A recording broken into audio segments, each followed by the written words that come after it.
your president. Oh, thank you, Kemp. Phyllis asked that we record the meeting. She cannot be here tonight. She's got 2 other meetings that she's attending today. So she was really looking forward to having the recording done. So I want to welcome you to the meeting of the James River Camera Club. We're doing this completely on Zoom because our speaker tonight, Dick, and do you pronounce it Cicone or just Cicone? How do you pronounce your last name? Cicone. Cicone, okay.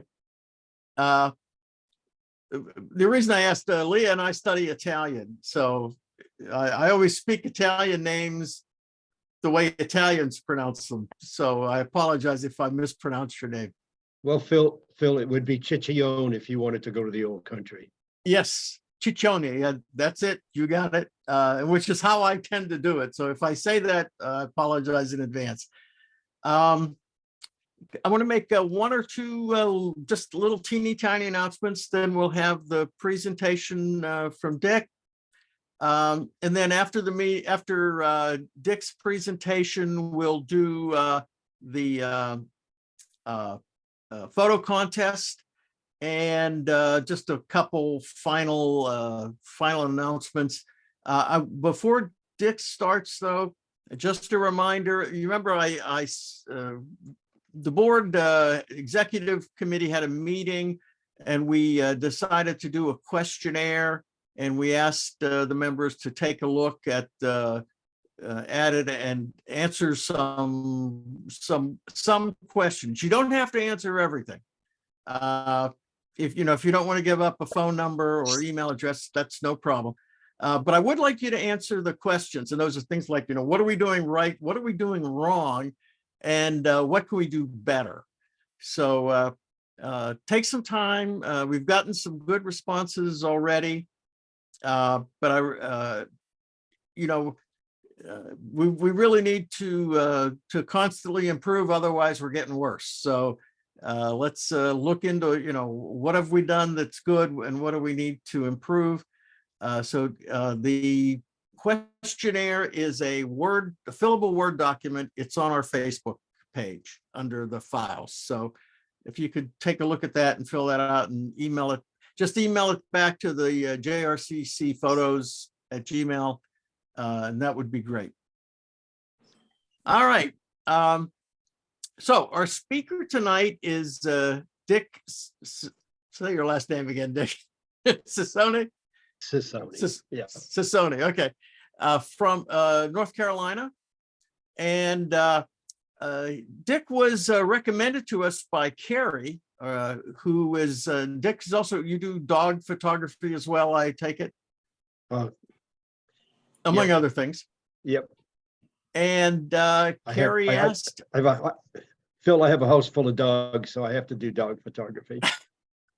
Understood. And so Carrie spoke with him and recommended that we invite him to speak, and he does a presentation on photo editing. And we really haven't done a lot of club discussions of what photo editing is and how you do it and all that other fun stuff. And Dick's presentation is on how you personalize your photos using photo editing. And the cool thing is we're going to actually do a 2-part presentation. The first part is tonight, and Dick is going to give us his presentation and all that other fun stuff.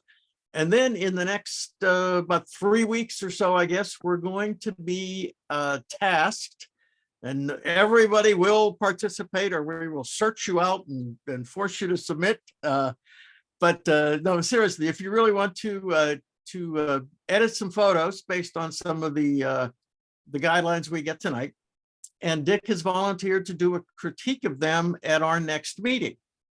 So it should be interesting. And I'd really like everybody to think about participating and treat it as the learning experience that it should be. And I'm sure we'll all gain something from that. So that's the intro. Did I cover what you're doing and all that other stuff pretty well? Pretty much. Okay.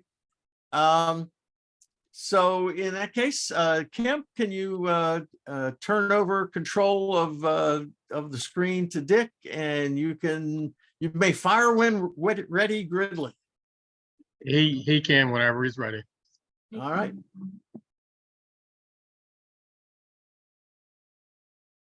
Well, first, let me just make a few comments here. Having judged numerous photo events, I found that there are so many times that folks are submitting images that could have been so much better if they only took the time to, and I'm going to use the term oftentimes tonight, make it their own. There are very few images that you can just point the camera at and it will record exactly the best image. And I think they require a little bit of personalization, and some of them require more than a little personalization to really get a good shot. So let me see if I can't find my application here and get it started. Let me see. I don't want that. I don't want that.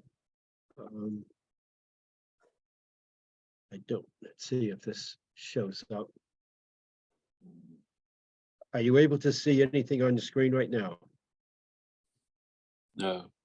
No. You Okay, need hang to on. just share the screen that you want to share. Okay. Little green button at the bottom, share screen. Yeah, I got that, Kemp. My application is on my desktop, and I'm trying to see why I'm not. You can either share the whole desktop or start, if you start the application, then you can share the application only if you want to do that. Well, I did start the application and you didn't see it. So let me see if I can't figure out how to get this. Let's see, where's my desktop? Shouldn't it show me my desktop on this window that on my screen share window? Yeah, you should see a few little tiles there that show like your screen and different applications that you may have open. Just highlight the one that you want to, and then click the share button over on the lower right. Right, it's not showing me the application that I need. Are there a lot of them? You may need to scroll down to see, to find the one. Well, it's only showing me a couple of them, Kemp, and I'm not certain. Is usually screen there? Is Screen is screen one there. of the options? Okay, there we go. Now There we I go. get screen. Okay. Okay, so I'll start the application. So did that come through? Yes. Yeah. Okay. I'm sharing the screen. Okay, I can see your presentation on my screen. Make it your own. I got it. Everybody got it? Yes. A little bit. Okay, good. All With a right. little bit of luck, it will progress for me. Okay, With so with some name I can't pronounce, but yeah, that's him. okay, it's like Sony TV only with a stutter. So Sony. So they'd throw me out of it if I ever said that, but that's another thing. First off, let's all recognize that with today's equipment, anybody can take a photograph. And I hope this picture gives you the idea of anybody taking a photograph. If you're not sure who that is, I'm sorry, you must be either way too old or way too young. But I think most of us recognize who we have here. So the point I like to make in these images is really, as a judge analyzes an image and they look for things that work and don't work and make some comments and make an assessment based on what the detail in the image. And what I'm going to talk about tonight is we'll take an image, a simple image such as this, and this is exactly what came out of the camera. You want me to fix the table? Can everybody see this? You get, yeah. Yeah, we can see it. Okay. Yes. Okay, it's a daylily, right? Everybody sees a daylily. Nobody sees an orchid, right? Okay, just nod your head. I got it. So with this image coming out of the camera, you know, I used a shallow depth of field and I got a good exposure, but it really didn't really jump out at me as anything that I wanted to go too far with. So what I did was I selected the flower in in a post processing, and I use Photoshop, and I use Adobe Elements, and I also use Lightroom. Photoshop and Lightroom are my two main ones, but I do play in Elements sometimes. However, because of this image, I wanted to just make it stand out with some very simple changes. So what I did was I selected the flower, and I did a little bit of saturation improvement in the flower. And then I selected the inverse, which would be everything but the flower, and I made a change to that. So I consequently came up with an image. Is that different? The change in that image show in your screen? Yes. Yes, we saw the change. Okay, good. So, I mean, that's a real simple change, but if I wanted to put that into a competition or put it, you know, into frame it up, put it on a wall or something, I really think that the latter approach would be much more appealing than the original approach. But that's just kind of a sample of making it your own. I mean, everybody can take that same image and do what they will with it. This is another common thing we get into. By the way, the image quality on my laptop which is what I'm using, is not the best, but these things are not blown out and they really have some nice color to them. I'm hoping it's coming through.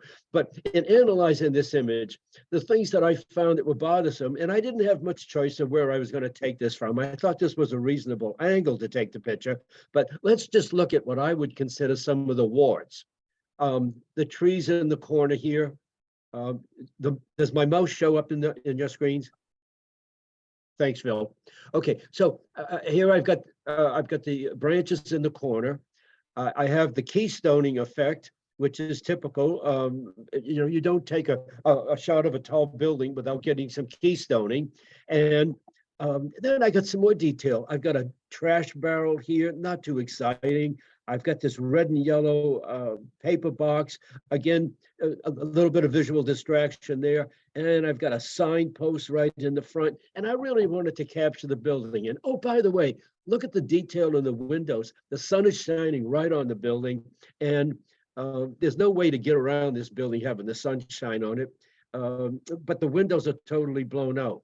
So I used perspective control and I corrected the building, the street light, and the lamppost on the right side. I darkened the newspaper boxes. I opened up this shadow here because I'll show you a before and after when I'm finished, but that was just pretty dark in there, and that's adding a nice thing. And I went in and I selected all of these windows, and in Photoshop, there's a little automatic select button that you can just poke on that window and it'll select the window automatically for you. And I selected all of those windows and I darkened them a little bit and did a little contrast work in them. I took this area out up here, the trees are gone now. So I've kind of captured the building. Now, here's the difference. This is what your eye sees. What you were looking at here is what the camera sees. The brain has a way of correcting all of this imagery, and we don't stop to think about making the image the way our brain really sees it. And in many cases, make the image the way we would like it to be.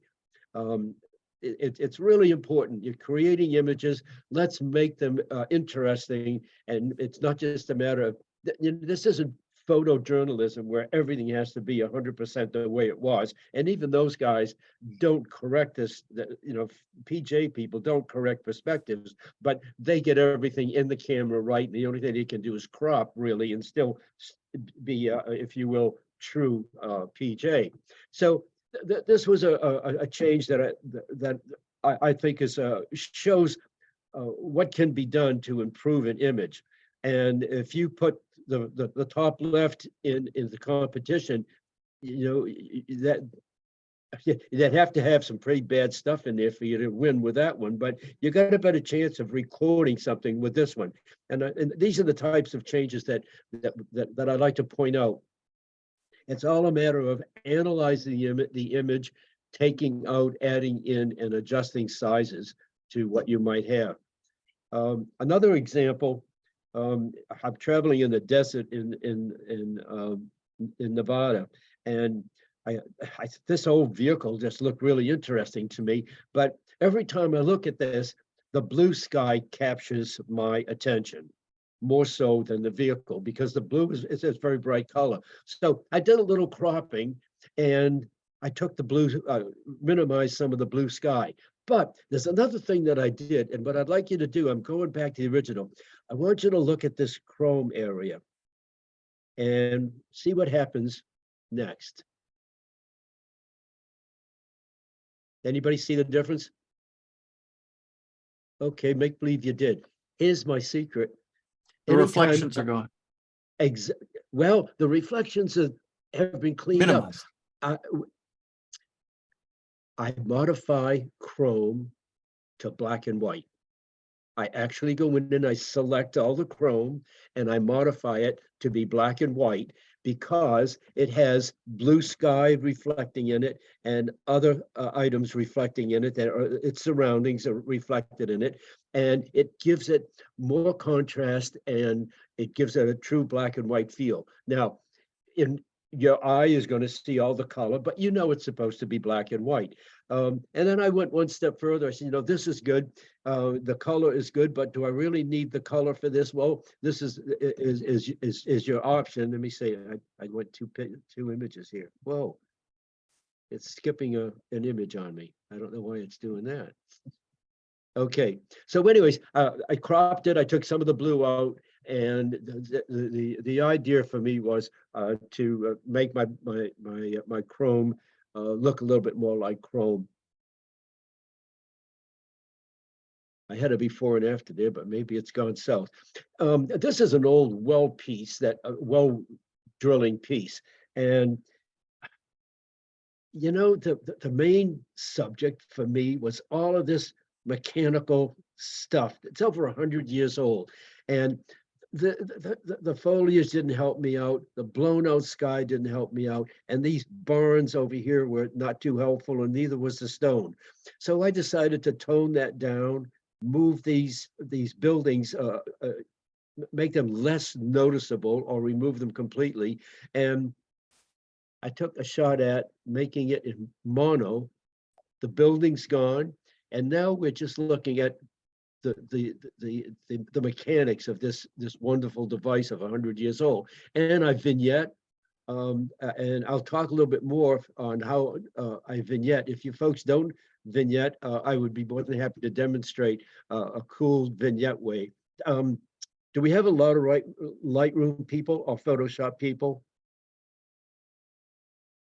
Lightroom, Photoshop, good. Both. Okay. In Lightroom, there's a slider that'll automatically do vignetting. In Photoshop, I use I make an oval on my picture and feather it, and then I use curves to do a vignette. But taking some of the sky out has helped me. But this still doesn't give me the old time feel that it should have. So I add a little bit of a sepia tone to it. And this, to me, is a much better rendition of the image from what I started with to what I brought it to.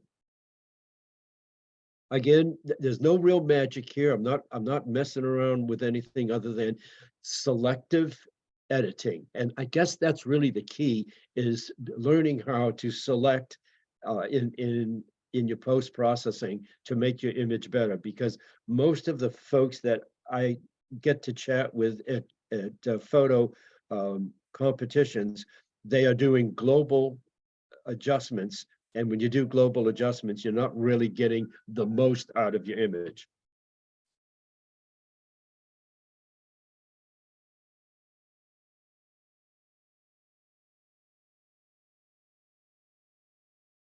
I think my wife has taken a walk and left a few of the dogs home. You might hear them in the background.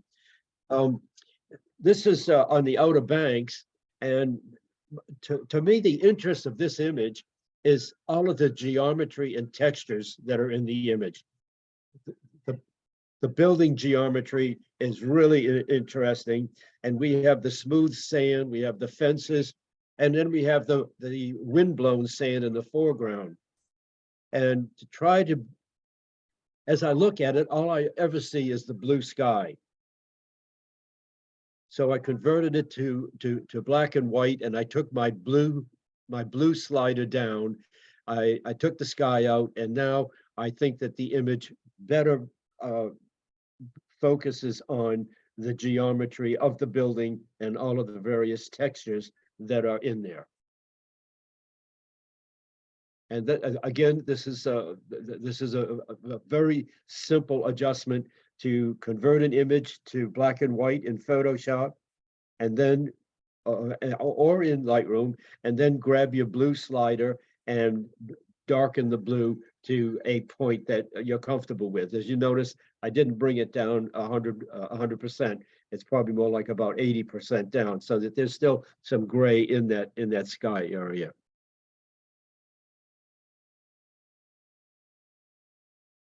These changes pretty simple so far, but they make a difference. This is something that we all see. We go, whoa. But when's the last time you saw a blue tinted airplane? If you were outside, you saw it, but you know it's supposed to look like this. And again, here's a case where, because I've got some chrome, I've got some metal, I convert it to black and white, and everything else stays within the color range. The trick is that down here, we had some color reflecting in it, and that gets brought back in by putting a mask in Photoshop. If you're working to open up in a layer, you can add a mask, and you would, with a paintbrush, you would just paint over this area, and it would allow that color to shine through rather than be converted to mono. So this is really what your brain saw and what actually was on display. However, what the camera saw was just a little bit different.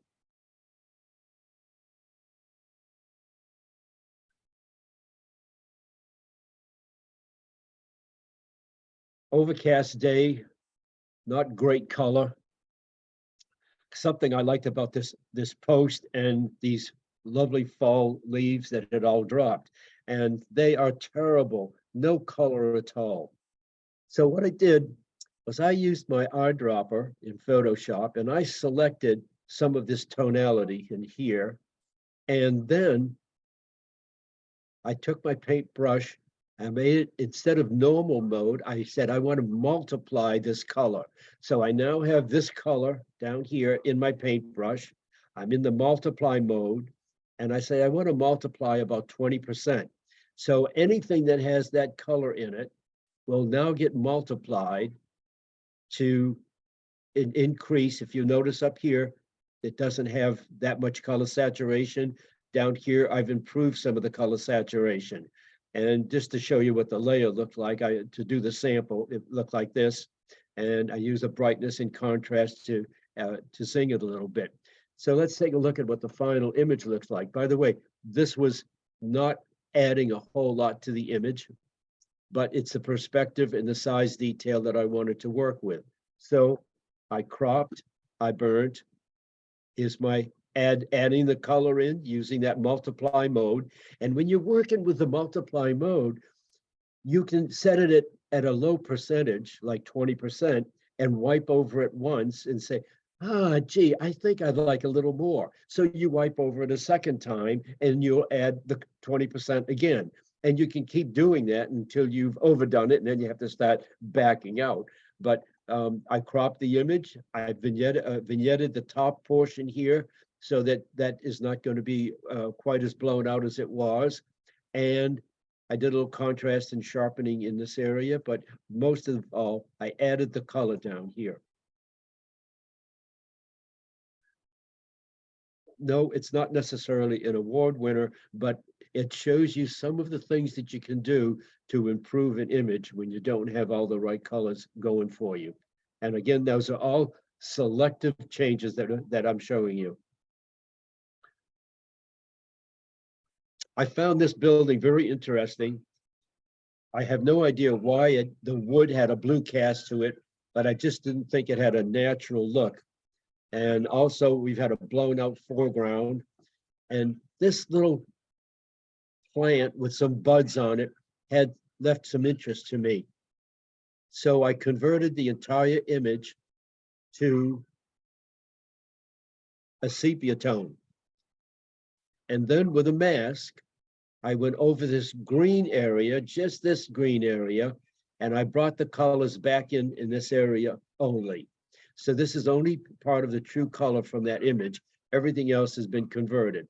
And then, of course, I did some sharpening and a little bit of burning and darkening of color on the foreground to try to change it and give it more of a weathered old time look.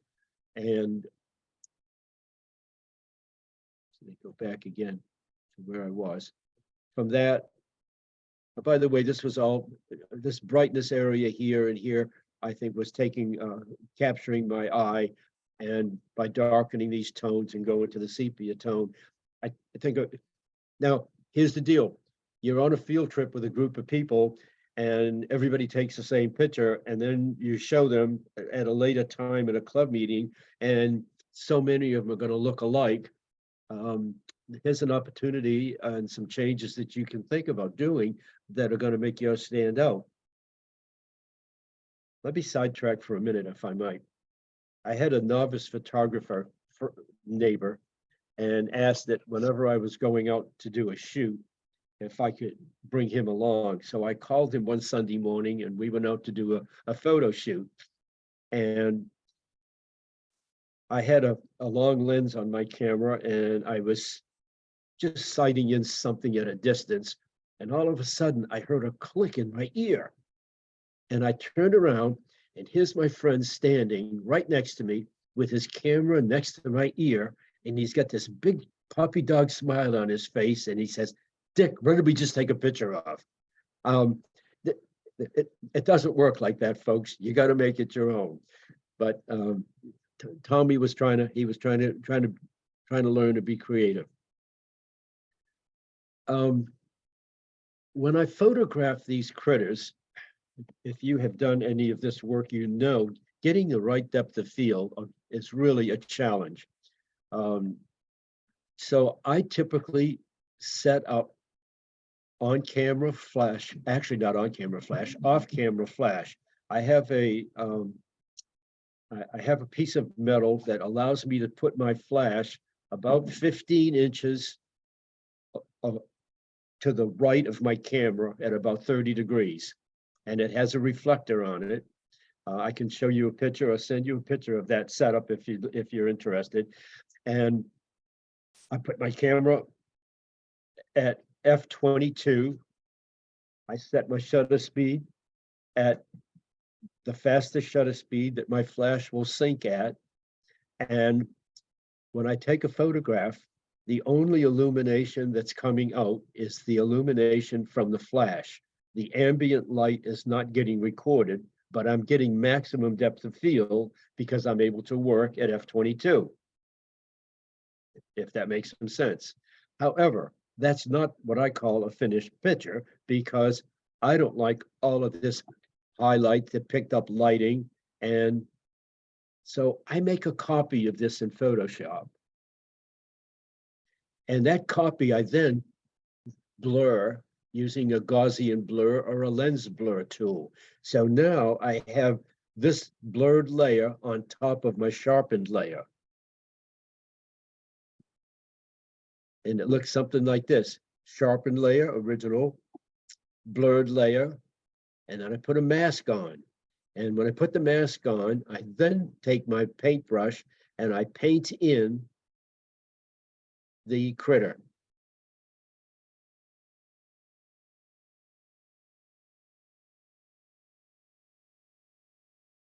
Now, some folks say, gee, I can do that with a lens, baby. Well, not exactly. But you can get some really some neat effects like this, but you can't get the whole back to blow out like that. And I did, I kept this edge in using a fine brush. I left the edge in so that the critter had something to stand on.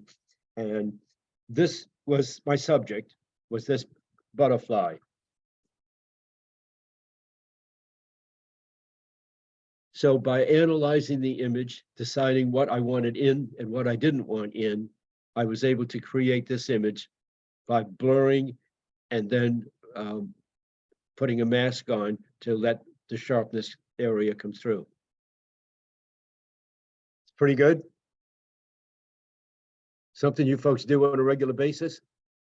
Not on a regular basis. Not on a regular basis. Okay. It's beautiful. Sometimes we try. Yeah. Are there any questions or comments so far? That I have one. go. Like on this image here, couldn't you have, rather than painting the mask in, couldn't you have done from the first image, a selected subject and then mask that and then use that as your mask?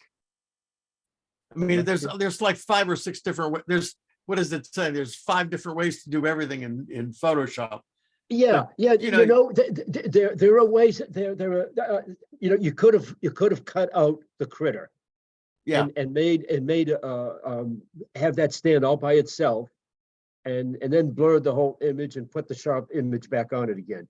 But call me lazy. I try to take the easiest way to get things done. And to me, putting a mask on, it really works kind of cool because like I had to really enlarge my image a lot so that I could run my paintbrush down this antenna to bring that antenna in.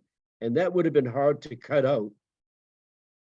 The same as this one over here would have been hard to cut out. And getting this line would have been very hard to try to cut in. So I think masking is a very, for me as a for this type of thing, it works best. Although you're right, there's more than one way to skin a cat. But that Or a doesn't- butterfly. Yeah, more than one way to skin a butterfly. Yeah, but using this blur technique and Mhm. then bringing in the sharpness using a mask. I've done that on a number of images and it seems to work pretty well for me and it's pretty easy. So it's something to think about. When you're doing this, of course, you're going to use a brush that is a very sharp edged brush, not a soft edged brush. And you can adjust the edge softness and hardness of a brush in Photoshop by using the shift brackets as a left bracket and a right bracket.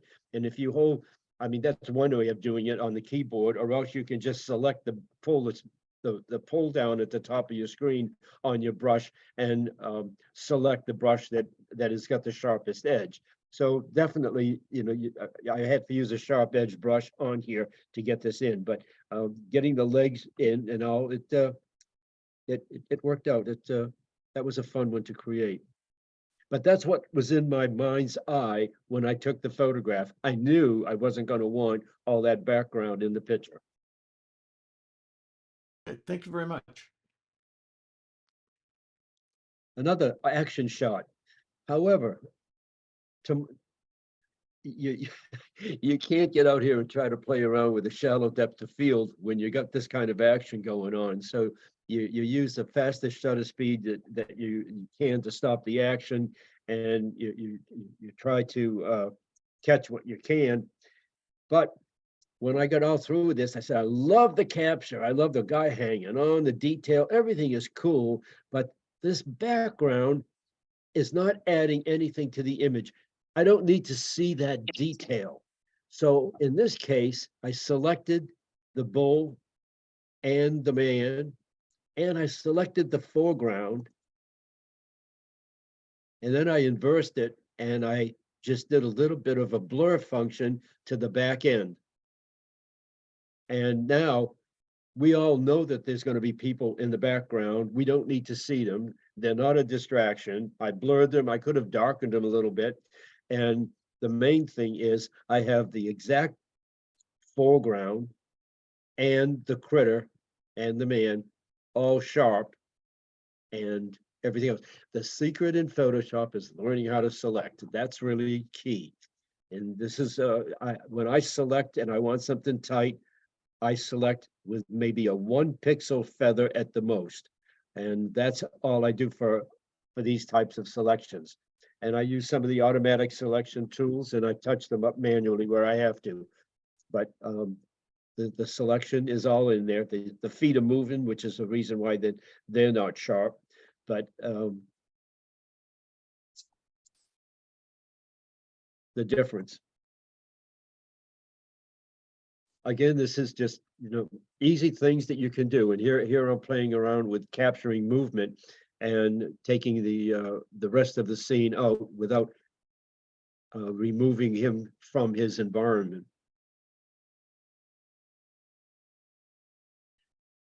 We in North Carolina have lots of abandoned buildings. In fact, there's a website, Abandoned in North Carolina, that's got loads of images. And I saw this on the side of the road and I said, this is such a quaint looking little place. That detail is so neat in it. But it's not a very pretty sky. This is kind of washed out here. And again, I'm working with a 17 to 35 millimeter lens. So I'm getting a little bit of distortion in it. Said, what I really need to do is clean it up, straighten it up and get some color to it and make it a little more interesting. So I straightened up the building a little bit with some perspective control on the building. Using my eyedropper, a color dropper, I selected this green, and then in the multiply mode at about 10 or 12%, I just added some color into this foreground so that it wasn't be all totally washed out. Yes, I removed the electric wires that were coming in on the side. And then I took a warm color and I splashed a warm tone across it to give it more of a little sunset look and some contrast and brightness correction in the sky. So the sky actually had detail in it, but because of the exposure of the building, I lost that sky detail. So I selected just the sky, brought the detail in, and then I put a little warm tone cast across it.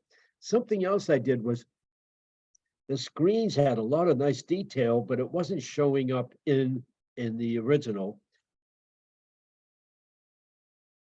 as you can see. Oh, So wow, okay. I beg your pardon? Sorry, I'm doing two things at once. Oh, okay. I thought it was my mother calling me. So anyways, I added a warm cast to it and I did some correction and I took care of the washed out areas by adding a little bit of color to them. And I ended up with going from a drab building that's kind of distorted to getting more of a little homey little cottage look to something. Again, this is not magic. Are you all familiar with the perspective controls in Photoshop?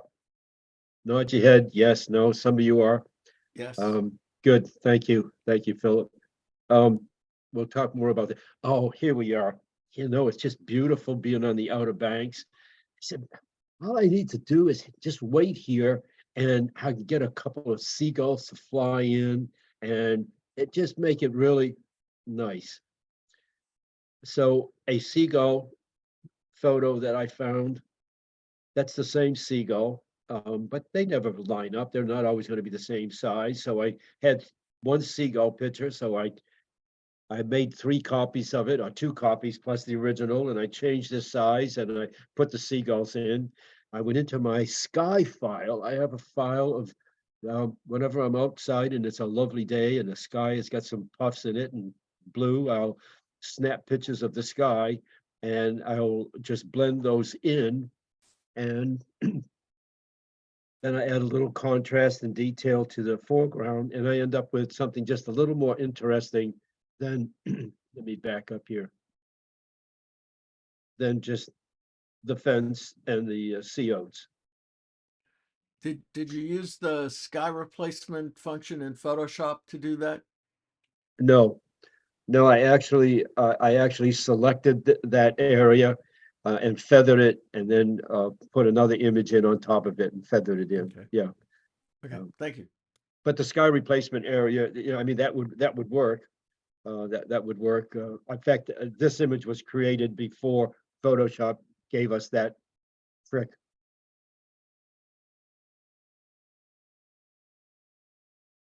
Okay. So again, I'm sticking with my theme of making it my own. This is we've got a little train rebuilding area here in the Raleigh area. They've got the steamer and they've got a number of vehicles, and they pull wagons around, and this little rascal that was just sitting there for the longest time. And I said, you know, a static train just doesn't really excite me. Trains have to be moving. So Photoshop has this marvelous filter called motion blur. So I selected the train, and then I inverted my selection so I had everything but the train. And I used a horizontal motion blur to give some feeling of movement to the train. Now, if that was an actual blurred photo where I was panning, that would be a record shot. So don't tell anybody that I did it this way in post-processing. I didn't do it in a panning mode. I love doing panning. I photographed the automobile races for years from trackside, and I had to do a lot of panning. But now I can take a static shot and give it the effect of being panned. I think it makes it a lot more interesting when you get a feeling of motion in something. And of course, I went to mono on it. Didn't have to, but I just thought that for a train, who needs color for a train? Question on the train? Yes,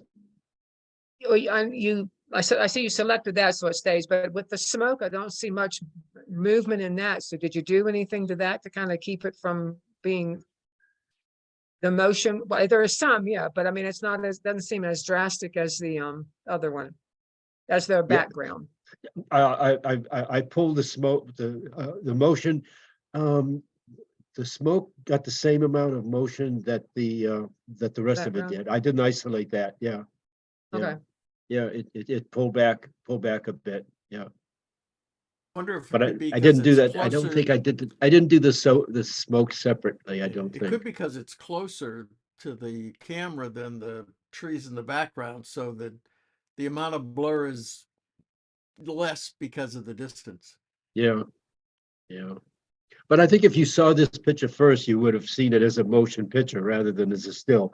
In fact, I've often thought about whether I should show the final results and then show you what it came from first. But as an education, intending an educational program, I think you should see the start image and then how I get to the finished image is what but I could turn it around if you think that's a better idea.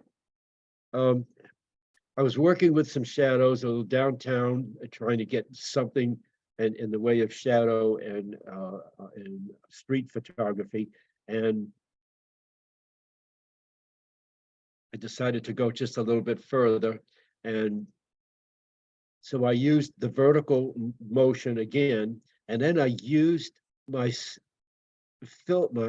mask to bring in some detail so that you wouldn't look at it and at least you have some idea what it was, that it was a person, you know, head and shoulders type of thing. And I brought a little detail in, and that was just a shot at doing something a little bit different in street photography.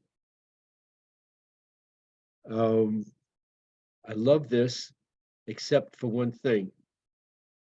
That's not really the color of stainless steel.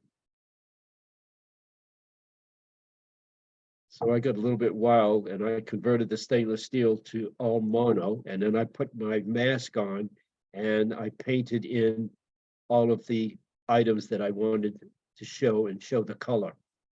And all of the stainless steel was turned to what stainless steel looks like. And no, that's not a real banana split. That's a on display banana split. One of my favorite subjects is vehicles. Older, the better. I probably don't photograph too many vehicles that are anything newer than in the 70s. So everything that's 70s and older is what I get. But this was the era of fins. And first thing is, I like to use, if I'm going to use a wide angle lens, I want it to take advantage of the wide angle perspective, which this does. A wide angle lens getting up close really makes that fin look a lot larger than it really is. But that's kind of what I was looking for. Number two, I take two images when I'm working with these static vehicles. I use a polarizing filter, and I take one image with the polarizing filter on the vertical surface, and then I rotate the polarizer 90 degrees, and I try to get the reflections on the horizontal surface. Therefore, I should minimize about 90% of the reflections with the two pictures, and it's on tripod, so I can snap picture one, rotate the polarizer a little bit, snap picture two, and then I can put it together. And I need to get rid of everything else around there. So here's my basic layer image, and I cut out the automobile, and now I've already married the two horizontal and vertical images together here. They're down here. This one is with the polarizer in one direction. This isn't a polarizer the other direction, and I merged them together, and I have this image right here, which brings us up here. And then I need to put a background in, and everything should have a shadow underneath it to make it look real. And then I put in a little frame around it, and I go through selecting the chrome and converting it to black and white. You see these black and white conversions in here. That's basically what I'm doing, but that's what I end up with. So I've got reflections. Oh, what are you doing? Back up here, bud. So my chrome has all been converted to black and white. I converted this whole thing, and then I put a mask on to put the red back in again. Most of my reflections are gone. If I have some areas that the reflections, the color is still washed out, I'll use a little bit of multiply mode and very slight amount of multiply mode to put it in. And that's kind of what I end up with. And it is a layer mask that you saw that I'll put a shadow underneath it. This is probably not one of the better shadows, but you get the idea. But this is, again, making it my own. This is the way I see it. I've got a whole collection on my Facebook page of automobiles that I've done. If you're interested, you can find it. There's an album of automobiles. There's another automobile, and I love this one because this is Can I ask, really on that previous drab. one, Dick? On the previous Again? one, did you worry at all about the reflections in the chrome? No, Like I think that's you, isn't it? it might be. Sometimes I blur if the reflection is really too identifying. I'll blur it a little bit. I use Okay. the blur tool. Mhm. And or I can clone over it. Sometimes I'm in there, but not to the point that it's really noticeable, and I won't do too much with that. But yeah, Okay. Okay. Thank you. yeah, yeah. That's one of the things when you're working with these reflective surfaces, you end up getting in it yourself. You know, like here's another example. There's reflection in here, but there was no way it made much sense to really take that out. I could have cloned that out of there, but it was pretty natural. This one, Well, let me just show you what I did. Is that a 58? I think it's 57. Okay. 57, a very drab color, nothing to write home to the folks about. And whenever I capture these, I always try to find the owner and get their email, and I send them a copy of what I've done with their image, because they usually let me take, the signs out of the windows and close the hoods or whatever has to be done. So the main thing I try to do is wait till there's not too many people around, although in this case, it was not much I could do. And you see, I got this hot spot here, and you can tell it's noonday sun, but I don't have a choice. However, I cut the image out and I take the hot spot out of it, put a shadow a little on the bottom, and I created this, and I sent this photograph to the owner. And I saw them the following year at the same show with the same car. I said, "Did you get my photograph that I sent?" She said, "Yes, we had T-shirts made with it." I said, "I'm a medium. Where's my T-shirt?" I took the picture, but they didn't have a T-shirt for me, but they liked the image. But to me, this is making it your own. This is what that Oldsmobile to me really looked like. And it's fun. Now these don't take all afternoon. I probably spend 20 minutes doing some of these, maybe worst case 30 minutes at the most, but doing the selection is really the detail part. As you saw in one of my earlier images, I actually cut the vehicle out completely and make a layer of just the vehicle, and then I make a duplicate of that layer so that if I mess around with that vehicle layer, I've got a backup one to go to without having to undo everything. And of course, this is adding the gradients and the backgrounds. That's all Photoshop stuff. And I think I showed you in the earlier one how I put a background in and put that in. This framing of the border is again just basic Photoshop selection tool that you can put a border on. So here's this fella that's flying and doing but it's frozen in time. So I made a copy of this slide, this particular image. Then I selected this guy and I used my motion filter, a circular motion filter, to spin him. And that made him blurred all the way around. Then I put a mask on and I mask him back in sharp. You could imagine what it would look like. No, even better, I'll show you. So I try to capture his motion. I think that's a better rendition of what he's actually doing than just freezing him like that. Does not take a lot to do that. Just a little bit of time and working with the brush, and I went around and just painted his still image back in again. Probably the way you do it, Phil, right? Much better than I would, yes. Okay, motorcycle wheel. A lot of interesting lines, but you never see them like this. It's much more interesting to see it moving. So again, I'm using a circular motion blur, and I've selected everything but the part that doesn't move. And said, that's kind of cool, but I bet I could do something else with that same image. In fact, let's go back and look at the image. You got that image. Here's something else I could do with it. Same image. Are any of you folks doing what they call orbs? Anybody? Oh, okay. You're speaking for the group, Phil? You're on Well, mute. I'm not, I haven't seen any of these show up in our photo contests. Okay, I'm gonna show you, I'm gonna show you how to do an orb, but can you recognize some of the parts in here as being part of that wheel?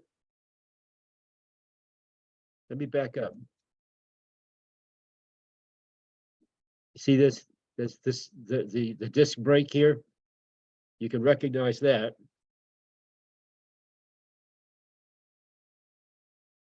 Okay, this is called orbs, and it's become very popular. There's a Facebook page on orbs. That's all people post is orbs that they're doing, and it's really cool. This is one orb that I did in black and white of that wheel. This is a motorcycle, and I said, gee whiz, I love all of this mechanical stuff, but it doesn't race me up enough, so I made an orb out of it. And that is the same. You recognize this this artwork piece right here? That actually is right there. So I did the orb, and then I did this funky color switch thing. And I'm going to show you an example of how to do this color switch thing, how I got all of those colors in there. You see, those colors aren't jumping out at you right now. They're in there, but they're all very subtle. So this is another orb image. Let me show you what we're doing here. This is how you do an orb. You select a square area. You then go to your Photoshop filter, distort, polar coordinates, and there's two options under polar coordinates. You take the bottom one, which is polar to rectangular, and then you hit the button, and it'll give you the selected square area will then be distorted. Don't get upset. You then select transform, which would be on a wind machine, it would be a control W, and you want to transform it, and it says I want to flip it vertically, and it will flip your image, which is kind of a funky looking image. It'll flip it vertically. Then you go back into filter distort, and you do the opposite polar coordinates, rectangular to polar. This would be the top of the two options. This one is the bottom one. This is the top one. You do the top one second. Now, in this particular case, all I was interested in was the guitar in his hand.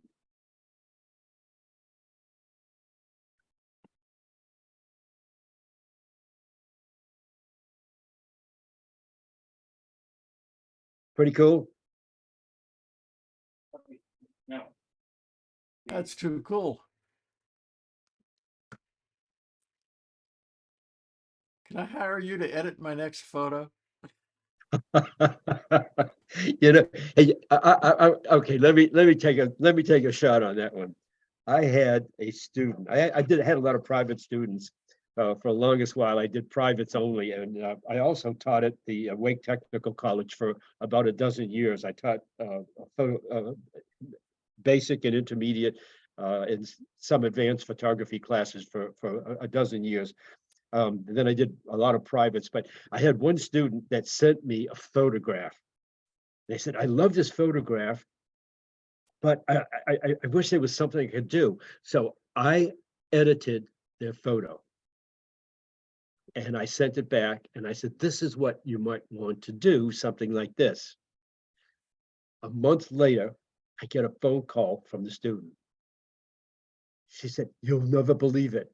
I won first place in the photo contest with that photo. I said, did you edit it? They said, no. I just took the one you did and sent it in. I said, okay, sorry. I don't give out any more of those edits anymore. Kind of funny. I At did any rate. say I would hire you, so. Yeah,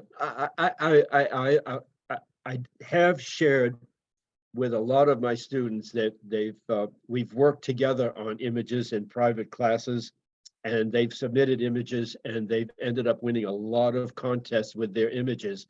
Now, they had to take the original image, but I think that a lot of the times that the editing that we end up doing on the images has helped them to the point that they're getting first and second places in a lot of competitions with them. So that's one of the reasons that I keep doing this, is because I get a lot of pleasure out of helping folks in doing this. They don't have to like my work, but I can help them with what they're doing. So this is an orb, and if you didn't write that down, you might want to, or take a screen capture or something, but and if you want, at the end of the presentation, if you want, I'll do an orb for you. I'll open up Photoshop and do an orb for you if you want. Okay, this is taken at the Art Museum in Raleigh, and they've restructured this whole building, and it's not a very pleasant day. And I have an infrared modified camera at 665 nanometers, which lets a little bit of color in, but it doesn't go 100% black and white. It's kind of an in-between one that allows me to do multiple things. So I took a number of images, exposures here, because I needed to get this area exposed, and I had to get another area, darker image to get the detail that's in the sky. And then I stacked those images together, and then I added some color to them. So I converted it to black and white. As you know, if you shoot infrared, does anybody in your group shoot infrared? Anybody doing infrared? Okay. I don't think anybody in this group does, although I know several folks who do a fair amount of infrared photography. Yes. Yeah, so I really love the IR, and I bought an infrared camera that was converted by Life Pixel. I bought the camera as a refurb from Canon, and with a lens on it. I sent it to Life Pixel, and for a fee, they converted it, and they also converted the focusing, which is, you know, in infrared, the focusing distance changes. So they adjusted the focusing for me, as well as the changing the infrared filter. But this is a lot of fun, and I love playing with IR, and this is some of the things that you can do with it. So you know, I took about five exposures, put them together, and then I selectively converted to colors and black and white on them to come up with this image. Okay. A quick question on the previous one. Did you have to edit those window panels? Was that done as a group or separately? In other words, to get the reflection right. On the panels, all of the window gray panels that are, yeah. that are vertical. Yes. You're talking about these here? Yes. Or are you talking about the ones down here? No, the gray ones in the center. The gray ones, okay, all of this gray area was done with one conversion. Okay. Those were all selected at one time and converted to black and white, and then I did some contrast adjustment. Okay. That's it. And then I selected the blue area, I added the color in that I wanted, and messed with the intensity of it. Okay. All right. That was my question. Thank you. Yep. By the way, I did have to do some straightening out because I had a little bit of, as you can still see, there's a little bowing in there that I couldn't get out easily with Photoshop, but I didn't find it to be really objectionable. This is a bank that is in just a little town outside of Raleigh, and there was no way I could photograph the front of the bank. There's a telephone pole and wires and all kinds of stuff. This is right in the middle of downtown. And I said, well, if I can get it all in the frame, I know I can do something with it. And Photoshop, back a few years ago, came up with a, not only did they come up with a perspective feature, but they came up with a special perspective feature. And let me just tell you now, from this viewpoint that we're looking at, I was able to do that using a perspective control that's in Photoshop. Think about that. That's my basic image. Now, and here's the giveaway. Phil, you can see this. You see how much of doorway shows up here? Well, when I correct it, you see, I can't add data to it, but I can stretch out the building. If I had actually moved, I would have seen more doorway, but I couldn't move. So I had to work, the program has to work with what you have. But I was able to then bring this in.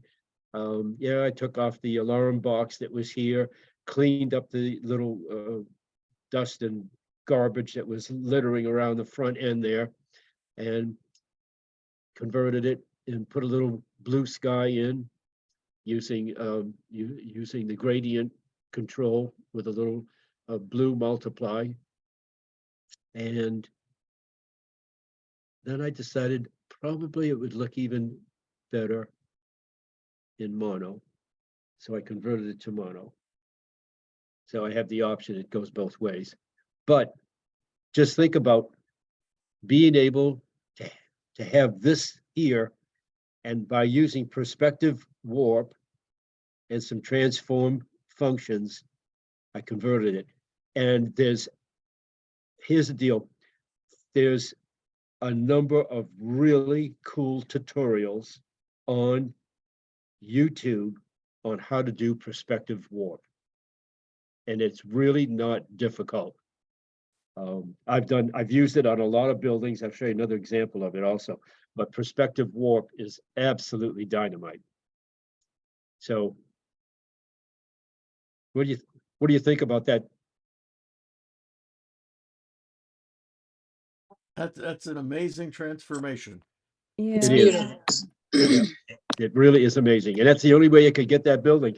There's no other way you could do it with the garbage that's on the sidewalk in front of it. And by the way, the sidewalk is only like a 8 or 10 foot sidewalk, and I'm standing on the edge of the sidewalk, just looking up, and that picture on the left, that's as good as it would get for me.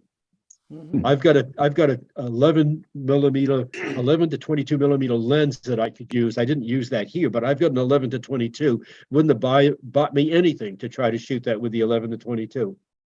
Mhm. Yeah, Okay, let's see. Yeah, this is an example of the kind of thing that I think some of our members have asked us to, do a little bit more on how to utilize the software tools that we have available today I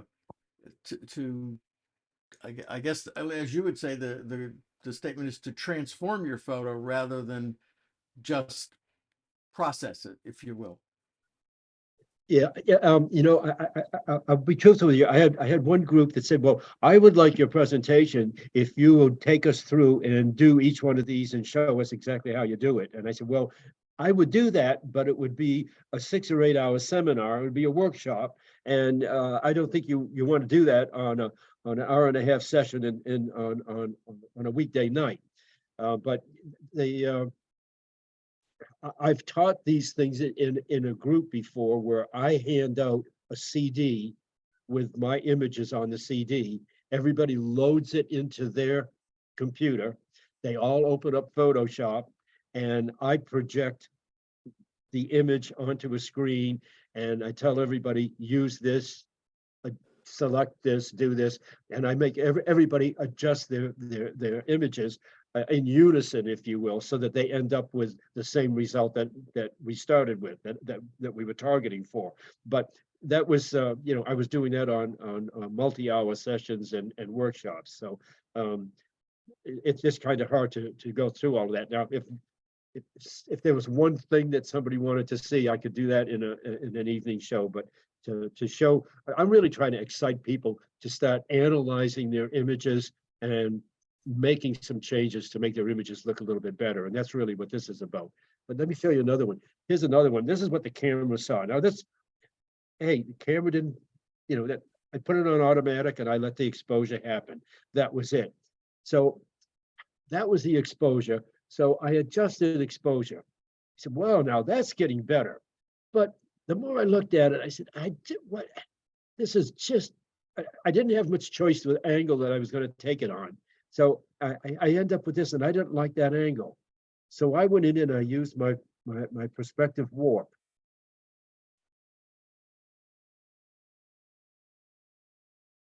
And I minimize this. Again, you see the same doorway area is I couldn't change that. Hello. Back up. Yeah, I mean, I can't, it's not like I actually moved, but I shortened up the side of the building and I brought the front in, and that's what I ended up with.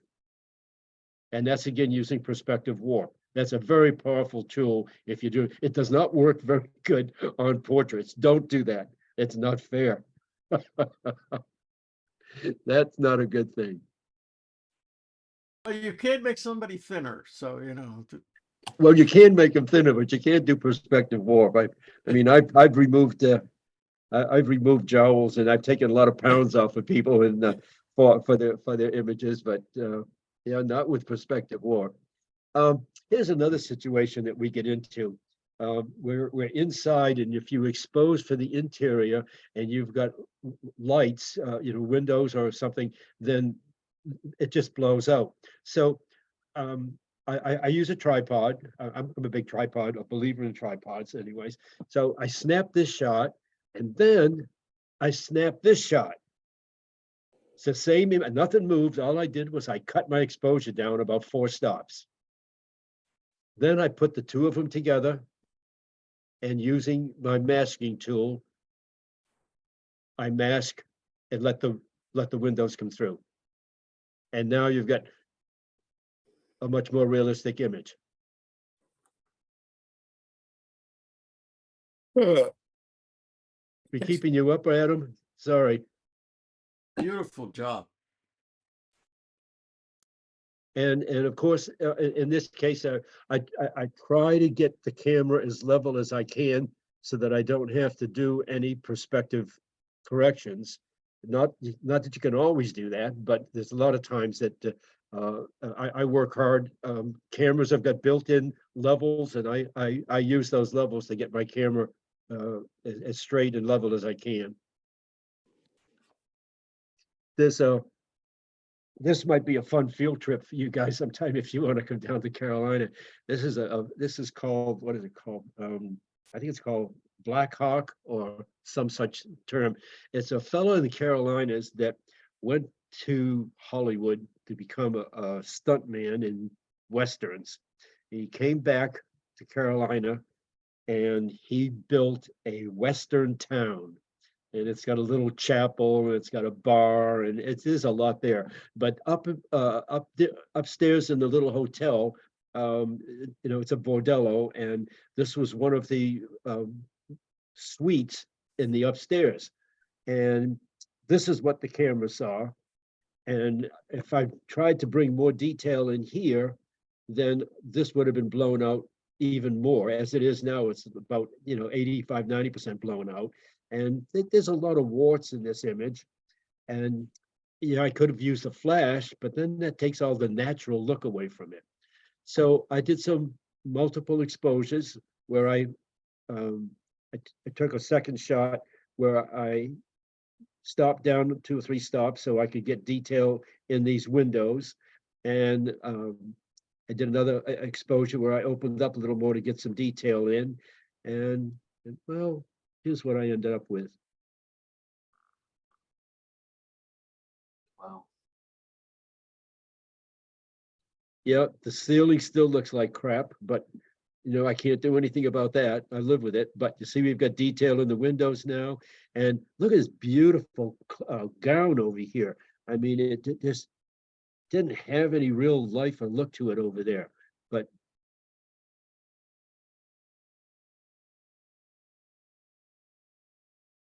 How many This is- shots did you have to take to get this image put together? I think I took 2 basic shots and I did the rest of it in post. Okay. Yep. So Oh, You're I'm sorry, wanting three. I something- took three shots and rest in post because I needed to get some detail here. Yeah, I was gonna say Um, the foreground, midground, and the windows were the Yeah. three layers that you gotta use. Yep, yep. And did you do the transform after the blending? The transform, which transform do you mean? Well, I Oh, mean, it looks a little bit like it's it is transformed. I did that straightened. after. Okay, after here's one of the tricks. After you blend all of the layers for exposure, then if I want to do anything else on the Windows machine, and there's a comparable set of buttons on a Mac, it's Shift Control Alt E, Yes. right? And that takes all Blend the layers or merge the layers. that without erasing them. Yes. Yeah. So I bring it to that, and then I finish doing my work with that. Yeah. Okay. Yep. Thank you.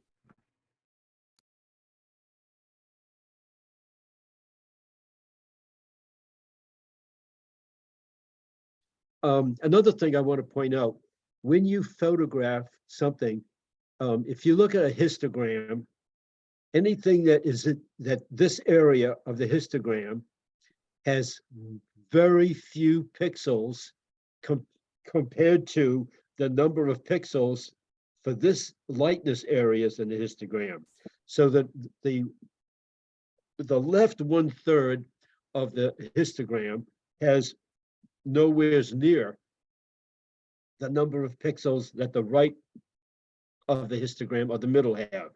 That's why whenever you try to lighten a dark area, it gets really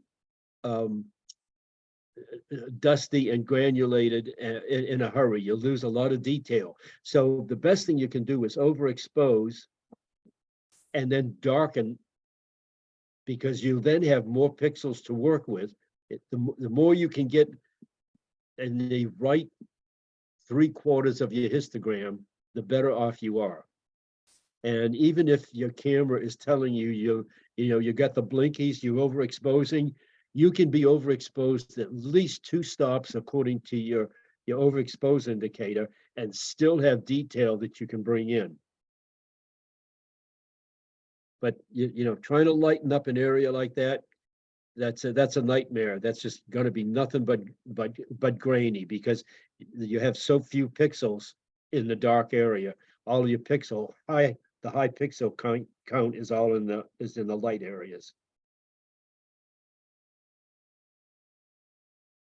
Before the digital world, when you were photographing with Chrome, you learned that you exposed for the brightness and you filled for the shadows by using flash or reflectors. The same thing applies in digital. You expose for the highlights and try to fill for the dark areas. And if you can fill for them, then you better expose and get them further up towards the middle of the histogram. And by the way, I'm a firm believer in vignetting. I vignette almost all my images to some degree. It should be not noticeable. If you can see the vignette, usually it's too much. Although in this case, I had to cover up some of the garbage.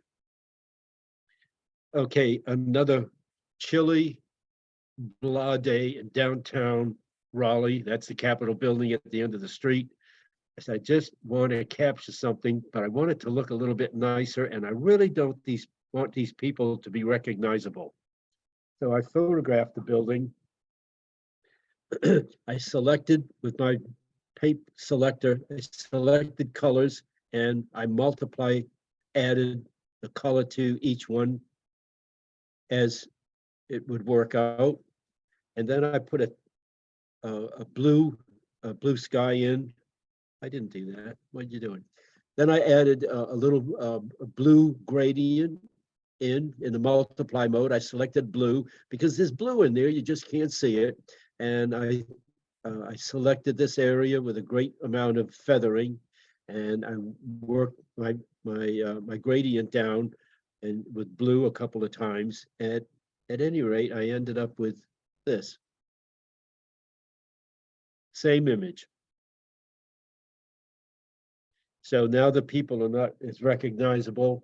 I've added the color to it, and I used a watercolor paper texture, which is available in Photoshop, and worked out just fine.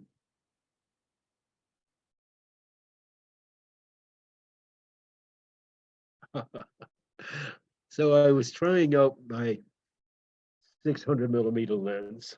I said, oh, this is pretty good. I've got a prop jet going up.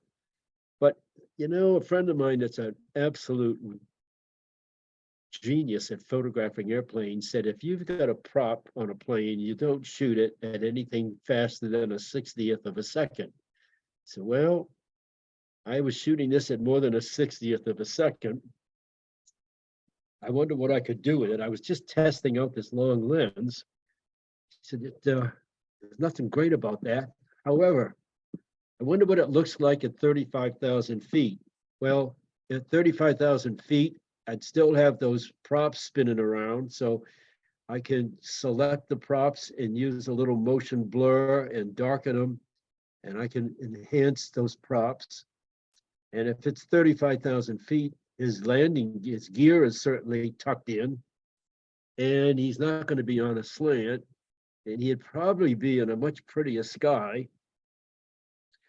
So I cut the plane out, made some changes in the plane, and then I grabbed a sky image and I put the plane in it.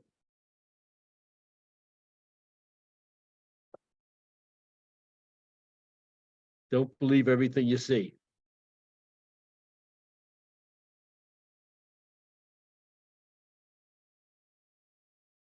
Very well done. Worked out pretty good, huh? Yeah, I like that. Nobody has asked me how I ever got that high to be able to snap that shot, you know? Here's another fun thing. This is a case where the sunlight is actually behind me and there's shadows. I'm sorry, the sunlight is behind the flower, but there's shadows in back of it also. So I use a silver reflector to illuminate it. But I said illumination, okay, so great. I captured the flower, I illuminated it and captured it, but I really want it to look a little bit different. So there's a thing you can do in curves that you can really mess with color. And this is what it is. If you open up curves, in this case, I selected the flower, but I didn't select the bud portion in the middle. And then you get kind of wonky with your curves adjustment. And in this case, that curve adjustment made that change. And you can do it, there's no limit to the different ways you can do it. But if you wanted to put some psychedelic images in coloring into an image, you can work it very neatly with this. And if you go back into contrast and play around with contrast, you can actually modify these colors even more. But this is just a quick sample to show you that if you play around with the spikes in your curves element, you can make all kinds of different changes work out. For those who are asking, if you notice on the curves, he selected the points, which is the highlighted one, rather than the eyedropper. Just as you go down the eyedropper, the points. So he's selecting the points and changing where the curve goes to change those colors. That's pretty much the basic selection when you open up curves, I think. It Yep. should, the basic selection should go there. This is if you want to work with white, black, or neutral gray. Mm-hmm. But yeah. So I just kind of mess around with it to just to show you how you could change it. That's another tool that you can play with.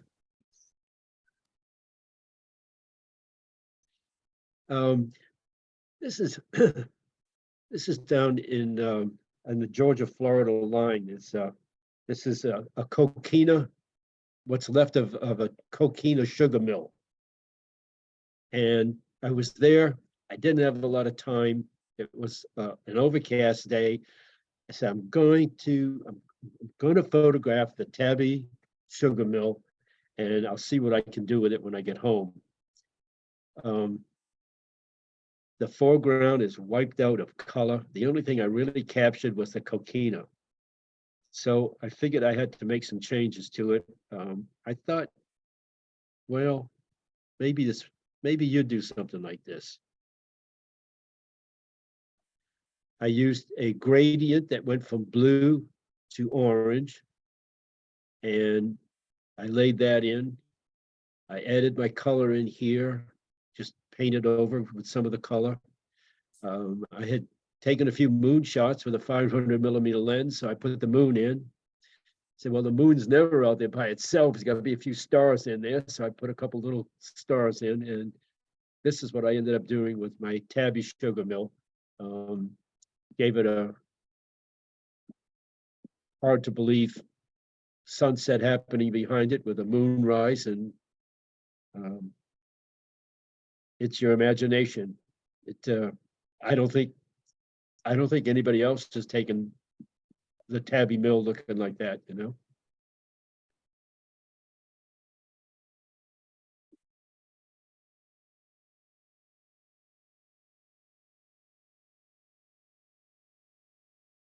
I don't know when anyone had ever said it better. You don't take a photograph. The camera can take a picture, but you have to make a photograph out of it, and that's the whole key. Mhm.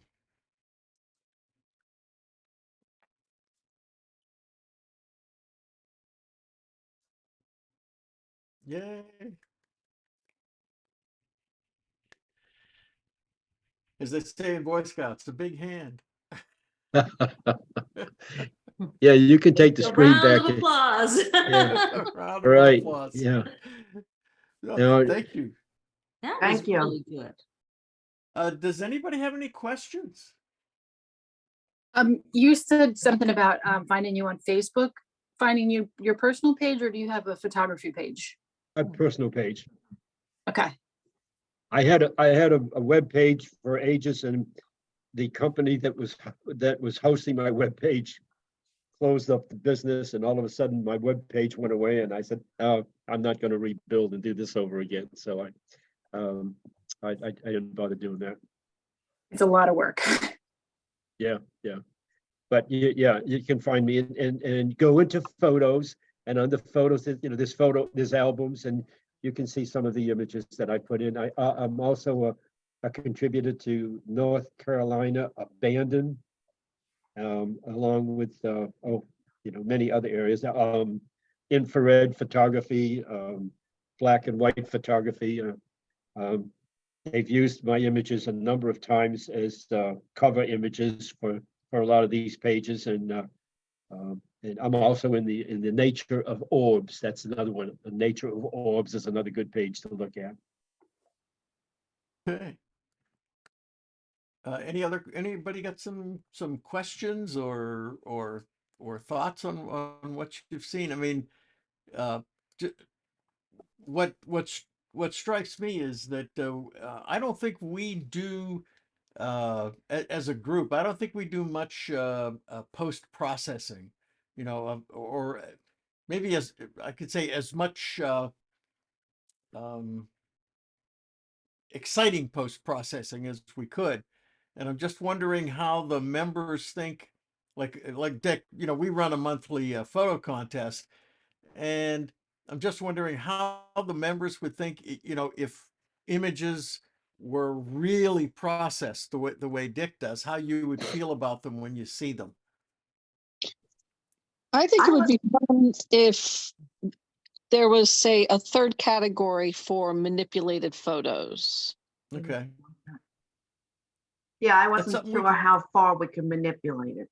Yeah. Dick, Well, I'm also the photo contest chairman, so Yeah. that's why I'm asking. Well, when digital first came out, many of the clubs set up that you could only put in images that had been manipulated to the degree that you could manipulate a negative or based image. Yes. And then they got into saying, well, okay, and then we'll have another category where you can do, anything you want to do with it, type of thing. So they end up, but my belief, and I've been involved with clubs since 1960. Yeah, and I believe that whether it's black and white or color, manipulated or not, unless you're going to make a theme for a subject like a nature subject or a travel log or something like that, that an image is an image, and however the presenter puts it together, that's the way it works. And if you stop and think about what Adams did, his beautiful image over that little Mexican town, that never existed the way he photographed it. The way he manipulated his negatives, the way he created that image, which was an absolutely stellar image, it did not exist. It was in his mind's eye how he wanted that to look, and that's what he did. And I believe that in photography, that unless you're going to say this is the subject, then an image is an image is an image, and however it's presented. When I present, and I don't do much in competition, but whenever I put an image into a competition or into an exhibit, I do whatever I want to do to make it look the way I see it. And I'm of the belief that if you make an image that you like, don't worry about anybody else. Hang it up. The only time you worry about anybody else is if you've taken on an assignment to photograph for someone, then you've got to satisfy that person. But otherwise, satisfy yourself with your image, print it, hang it on your wall, and love it. And when you're tired of looking at it, put another one up. But yeah, it's everyone's got a different view on it. But I have a couple questions from the chat room. One was, do you still do workshops? I haven't done any for a while. Okay. And and- the and- second and- one, yeah, Let me go back to the workshop. sorry. I've thought about doing workshops, but I really not sure that I even have the time to be able to do them now. And I'm not sure how people would respond or even attend if we did workshops. People are getting still really fussy about getting together, but Okay. And do you bracket your photos, or is it your manual settings for each one of the shots you take? No, I don't do too much bracketing. I'll bracket for exposure. And I don't use HDR. I do manual blending rather than using HDR as an automated. Now, there are some images that I use HDR for, and I'll take advantage of some of the automated modifications that HDR offers. But I oftentimes will take multiple images only to capture exposure, not so much for subject bracketing, unless it's a moving thing. Okay. Let's see. I think that was the last of the questions from the chat. Anybody else have a question or a comment? I love your Yeah. work. It was Well, beautiful. Thank you very much. Thank you, Whitney. Yeah, was this the kind of a presentation, Phil, that you folks you were expecting, or? Yes, I was. And it, it's one of the things, like in terms of what you're able to do, technically I understand exactly what you did, but you have an eye for what you're doing that, I mean, for me, every so often I get it by luck, I think. Whereas I think you have the vision. How can I phrase this? You have the vision and then you create the image. I fool around with it and I create something and I say, oh yeah, I should have had that vision. Well, And I think that's the difference. Well, yeah, but preconception can come anytime. It can come a week before you take your camera out and, when you go out and you know exactly what you're going to shoot. And it could come a split second before you push the button, or that preconception may not come about until you're into post-processing. And you get that aha moment that said, this is the way it works. So, don't feel bad about that, but definitely, if you want to feel bad about anything, feel bad about not trying to mess with your images. Make copies Okay. of them. If you work in Lightroom, I always make a clone copy and bring it into Photoshop, and I'll mess around with it. And sometimes I know what I want to do, and a lot of times I don't. But it's I just like working with them, and I look for things of interest and make them my own. Yeah, I there think that's was really another the key. there was another question about whether or not you're going to show us the orb processing, and I said, I think the answer is that would be another class for another time. Well, it only takes a minute. If I can get the program to come up, I could do an orb if I can kick off Photoshop. Does anybody mind if Dick takes the time to try to show you what orb manipulation is? Let me see if I can get Photoshop to open up. Okay. Okay, hang on. This may take another bottle of wine if you're going to hang around for this and the photo contest. So just We might be have a ready to little go to more the wine wine. cellar. We go to the wine cellar, get another bottle. This is why we like Zoom meetings. Yeah, there you go. Let me see if I can get this to open up. Let me see. See, normally we meet at a Baptist church, so bringing wine for the meeting is kind of frowned upon. Well, Phil, nobody said you had to tell them you had the wine. Put it in a water bottle. Put it in my water bottle. Nobody will know the difference. After a while, it becomes apparent when we start to slur, Carrie. Okay, this isn't the. On this one. Are you seeing Photoshop now? Mhm. Not Yes. yet. Yes. We are? Yes. Okay. Yeah. Okay, so here I'm going into my Okay. my marquee. I'm going to grab a rectangle. I'm going to hold the space bar down. I'm sorry, the shift bar down, and the shift bar gives me an exact square or an exact circle. And I hold the space bar and I can move it around. So I'll just take that area. And I'm going to say filter, distort, polar to rectangle. Okay, now I'm going to say transform. I'm going to say Control T, right click, flip vertical, enter, filter, distort, polar coordinates, rectangular to polar. Wow. That's kind of cool. Let me see. Let me let me just take that out. Let me do it this way. This will work out better. Hang on. Let me just say image crop.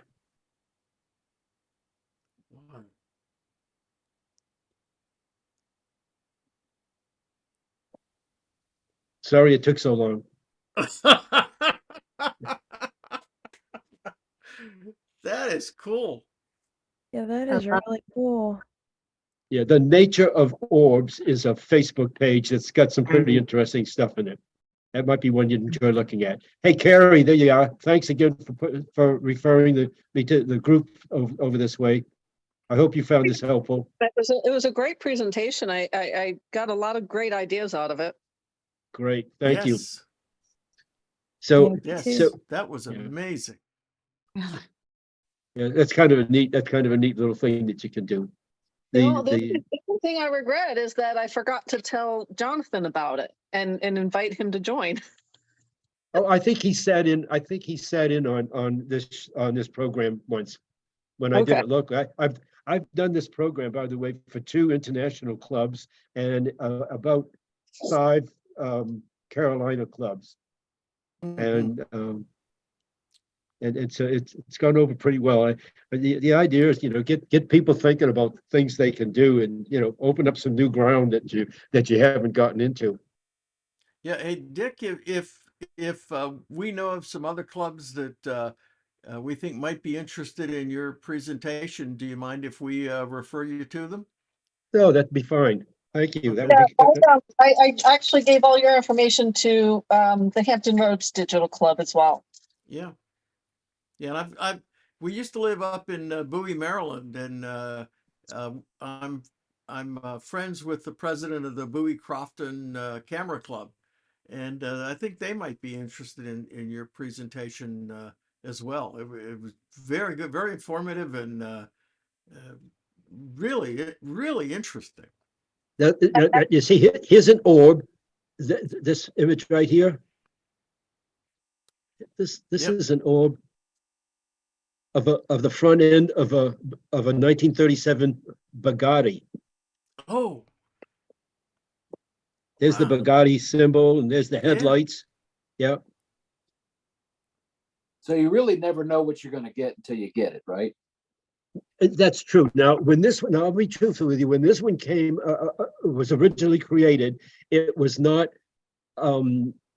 This was not at the 6 o'clock frame. It ended up being over here somewhere. So I had to grab the whole thing and rotate it a little bit to finish it off. But yeah, it is really going to be a surprise what you're going to get. And this is a 1931 Ford. Front end. Wow. I'm looking directly at the front grille, and you can see here's the hood ornament, the V8 ornament, the headlights you Mhm. can see, and this is where the crank went into the front to spin the engine over. Yeah. Yeah. Again, this one was not exactly in this this set up this way. I had to rotate it just a little bit. Wow. Um, Very cool. do you folks do any focus stacking? I've done a little, tried a little bit of that. It hasn't gone well. I don't think we've done it in this club, Phil. I think No, it was I touched mean, on the other one. I did a little bit for one of my photos that I entered, and I also did the exposure blending. Uh, Mhm. Same situation inside of a building with like stained glass windows, so expose for the interior, then expose for the glass, and blend the photos together. Yeah, I've done those. Okay. This is just a quick item. These items of about 4.5 feet from front to back. Wow. And this is the hyperfocal point Mhm. right here, according to the charts on how to get the depth of field. And you can see what the level of sharpness is in that image using F22.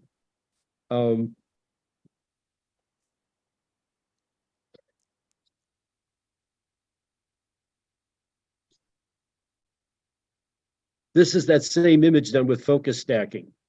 Mhm. And in focus stacking, you see the detail in each one of them now.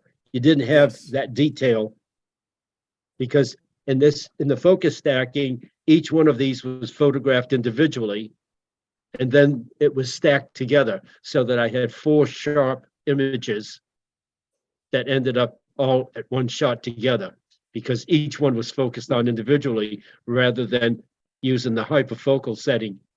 Because in focusing, there's only one place on an image that can be sharp, and that's the point you focus on. Everything else is relative sharpness.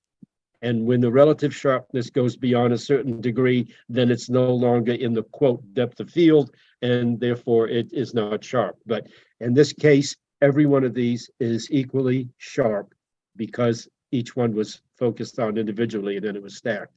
So Exactly. focus stacking is really cool, and it works for scenics as well as close-ups. Okay. At any rate, right. it's been a real pleasure. I hope you guys all enjoyed it and at least walk away We with did. one or two things that you can Yes, think thank you. about doing. Thank you Very very much. much. Very Thank much. you very much. And okay, now a little bit of follow-up. Yep. Based on what you saw, this is your challenge to the members. I want you to put on your creative caps and use whatever software you use to put together a photo that Dick can critique next month. If you want, let me just add, if you, What's What that, was that? Carrie? Would you want the before and after? I was gonna suggest, if you want to send me if you want to create, make the before and after available, then I can see what you did. And if it's all right with you, if I see something that I think would even improve it more, I will make some changes in it and I'll talk about that as part of the critique. Okay. Just, we don't need really huge files to go online. I think, I'm going to say like 700 or 1,000 pixels at the longest ought to be more than enough to work with. Okay. Phil, So you think that should work for you, right? Oh, yeah, that'll be great. And what we'll do is send them to the club's email, the JRCC photos at Gmail. And I will then upload them to my Dropbox account and make them available to Dick. And at the next meeting, he will have them and he'll be able to give you all his the benefit of his wisdom. Yeah, Or I would be more than or he'll happy be to. able to hit you over the head with a stick. One of the two. Well, I tell you what, the last time that I did this type of follow-on meeting, one of the images that came in, I thought it had so much potential, and the maker had not really gotten into it. So I made some changes and I showed him the changes. I didn't send him the file. I learned that trick. But I showed him the changes, and he submitted that, and he won a first or second place at the North Carolina State Fair photo competition with that image, with the changes that we had put in there. Mhm. So, yeah, I'd be more than happy to do it. And I'd like to have them, let me see, the meeting is Thursday. If I get them on a Monday before the meeting, I think I'd have time, unless you're going to send me a bazillion pictures. But the Monday before your meeting, it ought to work. I don't have enough time to go through them and make some comments on them. Okay. I'll send out an email to everybody on Meetup and let you know what the time frame looks like, and we'll try to get some photos to Dick. Yeah, I had a question. Would you prefer the photos to be current for this month, taken in the next few weeks, or just a Anytime. favorite photo of whatever we've done in the I'd past? say, no, for this, it's whatever you want to do. I mean, Okay. if it's an older photo that you've got that you think, hey, this is the one I want to, try and, improve. exercise some creativity on. Yeah, let's do it that way. Okay. Yeah. Thank you. Good. Any other questions? Okay, Dick, thank you. Really, Thank really, you very really. much. Yes. Thank My you. pleasure, That was gentlemen. excellent. Thank you. Thank you. Thank you. Thank you for your attention.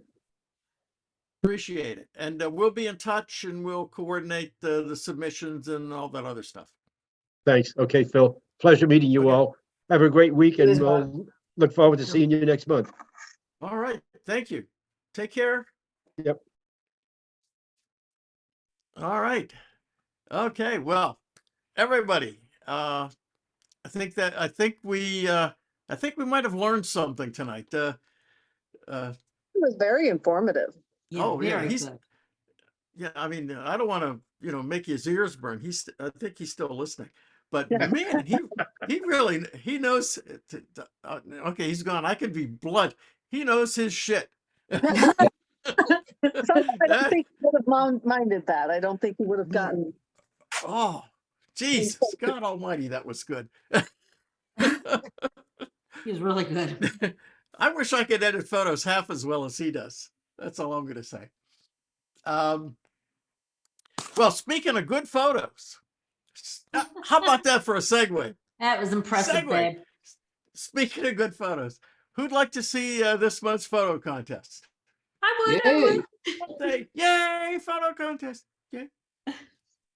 Okay. Kemp, can you give me control? Ooh, can you give me control of of my screen here so I can share it? You're good. Okay, let me see if I can figure out where this is. Hang on. Okay.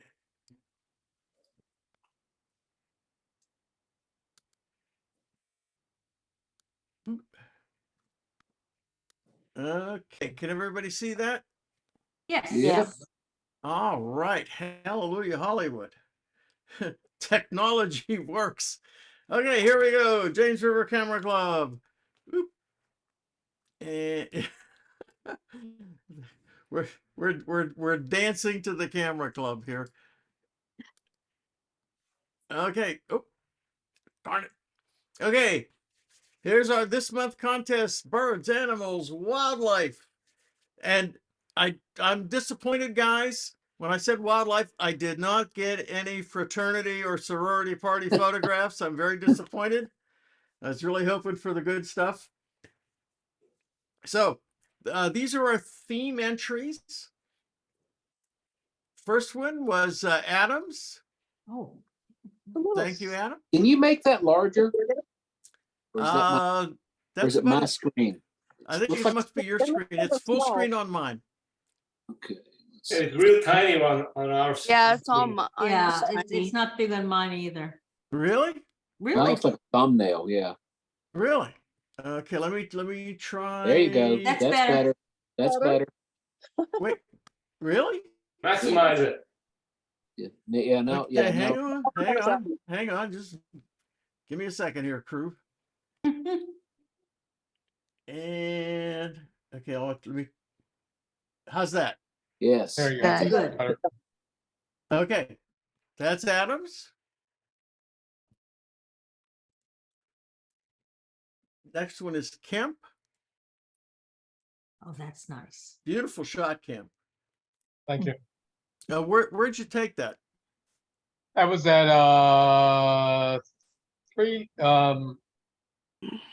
Echo Lake Park, Henrico County Okay. Park. Next one, Leah Columbus. I know her very well. We I took was that there at when Newport this- News Park. Yeah, I was there when that photograph was taken, as a matter of fact. And that squirrel just stopped and looked at me. That turtle rather just stopped and looked at me. So So you're saying you have trained turtles? We have I'm training turtles. Yes, I'm branching out.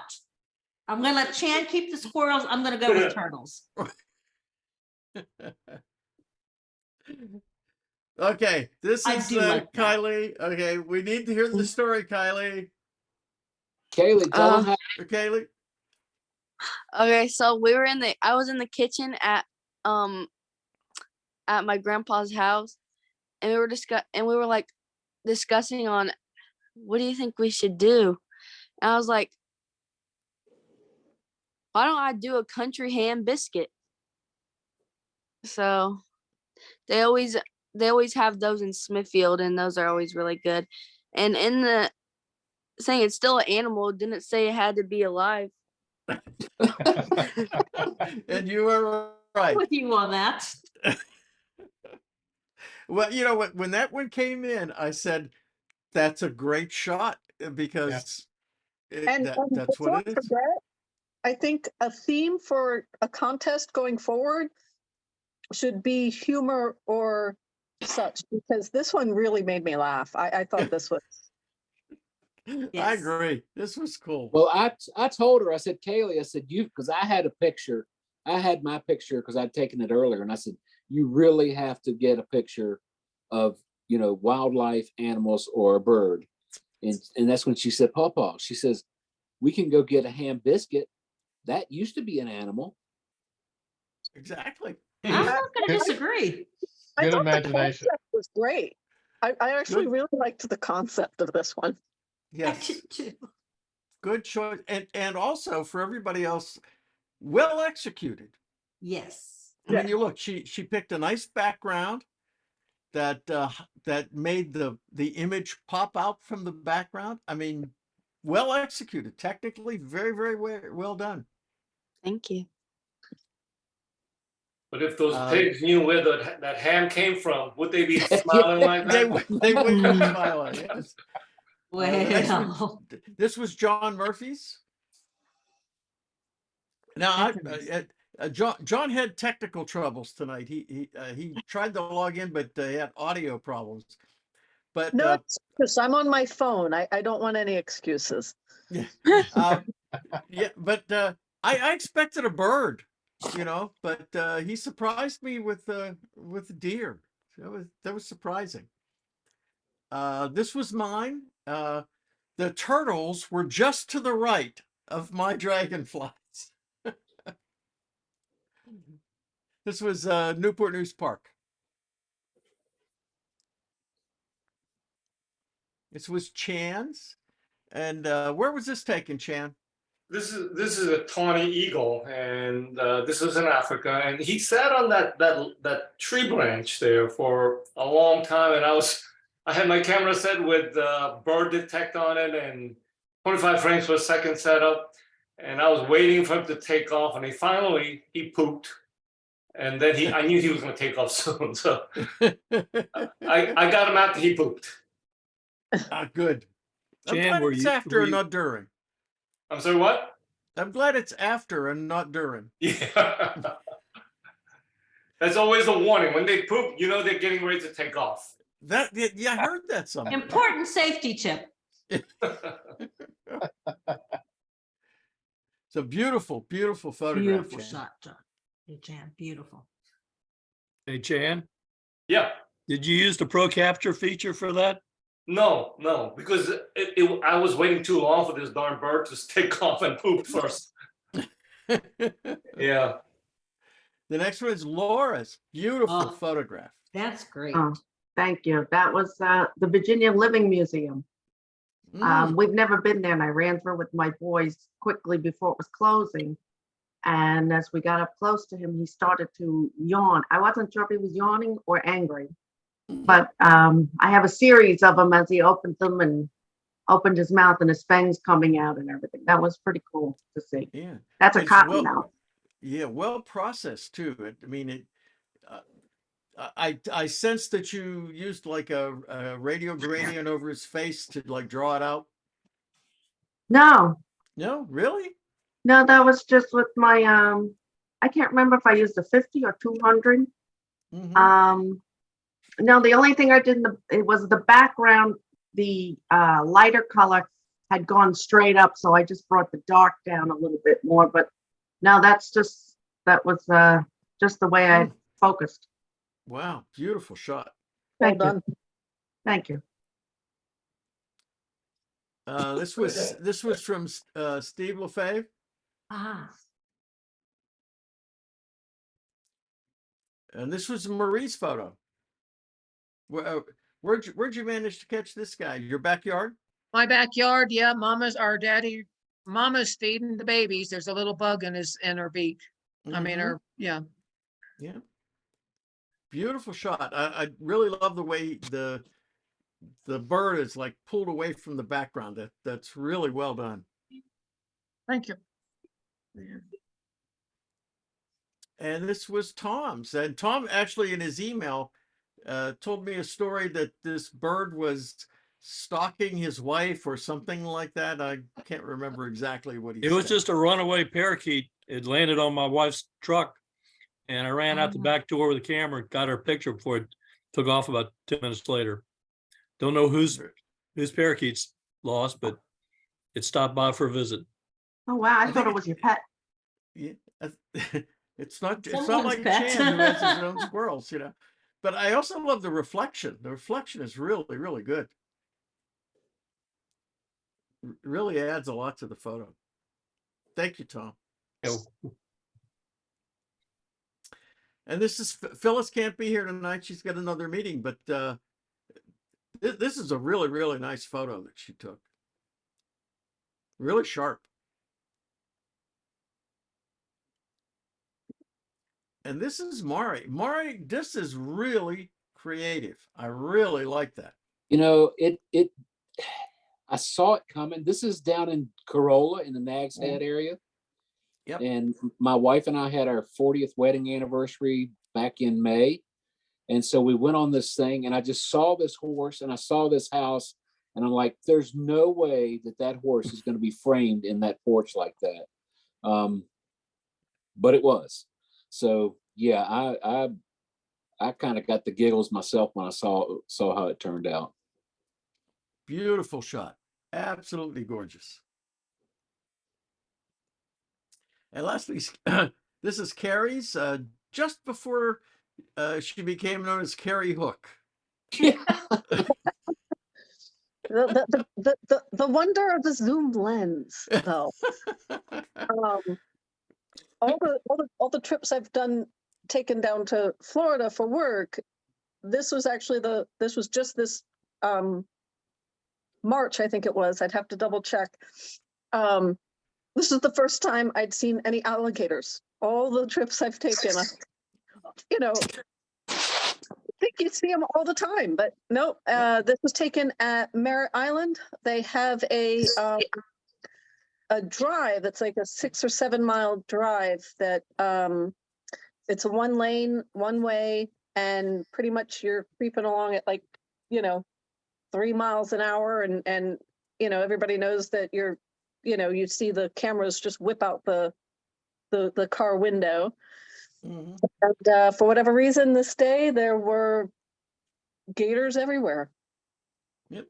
Great reflection shot too. You notice it's subtle, but if you look closely, you see great reflections in this one. Yeah. Good, very good shot, Carrie. Thank you. Okay, are you ready for the results? A lot of Yes. good ones. Okay. Here's our honorable mention, Laura. And Yeah. I've got to Thank tell you. everybody, the voting on this was very, very close. I mean, there were just single or 2 points between each one of the scores. So this was a really, really well done photo, Laura. Thank you. Thank you. Okay. Third place was Kemp. So congratulations, Kemp. Thank you. Second place was John, who's not here to accept the accolades. But like I said, I expected a bird and he surprised me. And I think his wife probably picked the title. Yeah. Yeah, and the winner, Chan, with no squirrel in the frame park. Oh, the tawny eagle ate the squirrel. What are you talking Yeah. about? Tucked up under the wing. The squirrel sacrificed his life for Chan's victory. For my picture, that's right. That's exactly. No, beautiful. When that came up, Chan, I just said, "Oh my God, no, that is." Now, okay, what That's lens did really you use good. on that one? I was using the 600 on that one. Well, Okay. 600, 300 on an Olympus, and Okay. it was an f4, and I had it set up on shutter priority at about 2,500th of a second, Yes. and it was a matter of waiting and waiting and waiting for the bird to take off, basically. Yes. I mean, it was a nice shot just with the bird sitting on the on the branch, but that's what I was looking for. That's a better shot. Yes. Yes. Very, very nice. But So- I was very happy to get the focus on the eye. The camera did a fantastic job of focusing right on the eye. So yes, beautiful shot. And luckily, because the branch was low, I was almost at eye level with this bird when it took off. And I think that makes it a lot more dynamic when you're at eye level with the bird.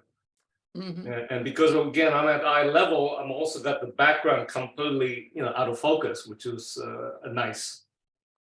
Yes. Yes, great. The contrast, the difference in the contrast between the two makes a nice sharp image. Beautiful shot. We envy you. Oh, where was it taken, by the way? Oh, this is in South Africa. Okay. All right. So here are our open entries, and before we I show you all these, the scoring on this was so close. I, as the photo contest chairman, made an executive decision to give out a lot of honorable mentions. Okay, it was that close. So here's our first one, which was Carrie. This is actually an older photo of mine, and believe it or not, it was a cell phone photo. I was at the Metropolitan Museum of Art in New York City, and this young lady was just in this, retro period kind of piece, and I just was like, it just struck me. I was like, it's just was perfect, and she went by me, and I was like, I have to get a picture of it. So I just turned around and clicked on my phone and got her mid-step and everything. I just absolutely and then of course, because of her outfit, I had to I decided to turn it back black and white to kind of go with the old the retro feel of her dress and everything. Yeah, That's really nice. beautiful job, Carrie. Thank you. The next, Laura. That was just, Laura, you are the queen of still lifes. Yeah. I don't know about that. That's actually when we had the vegetable contest. That's another one I was playing with at the time.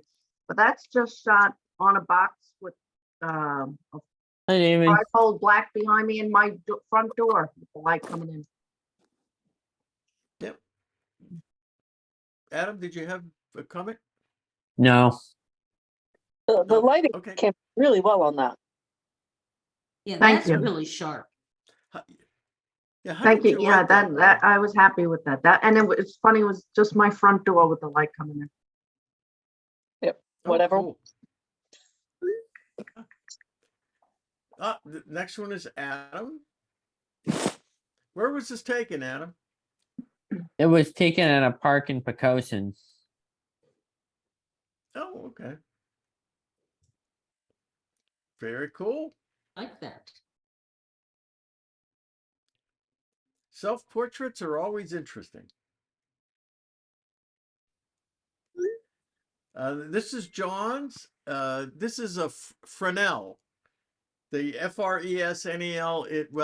We English speakers call it a Fresnel lens, and I don't know where this is.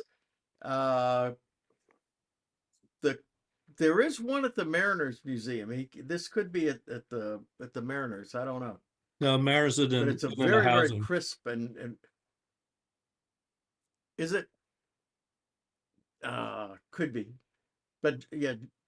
Is Bodie Island a Fresnel lens? I can't remember. I was just up there. I don't think that's Bodie's. It could be because he was I don't know there where he recently. took this. Yeah, it's not the museum. I know that. I don't know where he took this. Yeah. Okay. This Amari, is this your drone practice? Yes. And Yes, I have a new could toy. that be another club member? Is No, that a club member down there? Well, that would be my wife. Ah. There's an egret. I'm sorry, a blue herring nest that she's taken a picture of. I was afraid that if I got too close, that one of those birds would decide to eat my drone. So I just saw that and I thought it looked kind of cool. So yeah. It's a lovely Quick use of question: Are limited you space. a 107? Are you a 107 certified pilot? That'd be negative. Okay. So I can't charge yet. So I can, but you have fly to for get, fun. I fly for fun when I get to where I can make money doing it, which I sit beside a guy at work whose mother is in real estate. And Yes. he says if, when she needs somebody, he says he can go out in 15 minutes and they pay like between $150 and $175 for a, for a good shot. And he said it's the editing that makes the picture. And Yes. I've tried to do some editing, and it is a steep learning curve. So Okay. Well, I think this has a beautiful use of negative space, though. Yeah. And the leading lines. and And could you tell everything, my it's wife just- was blonde from there? No, that's a joke. Well, I could tell you married up. No doubt about that. No doubt about that.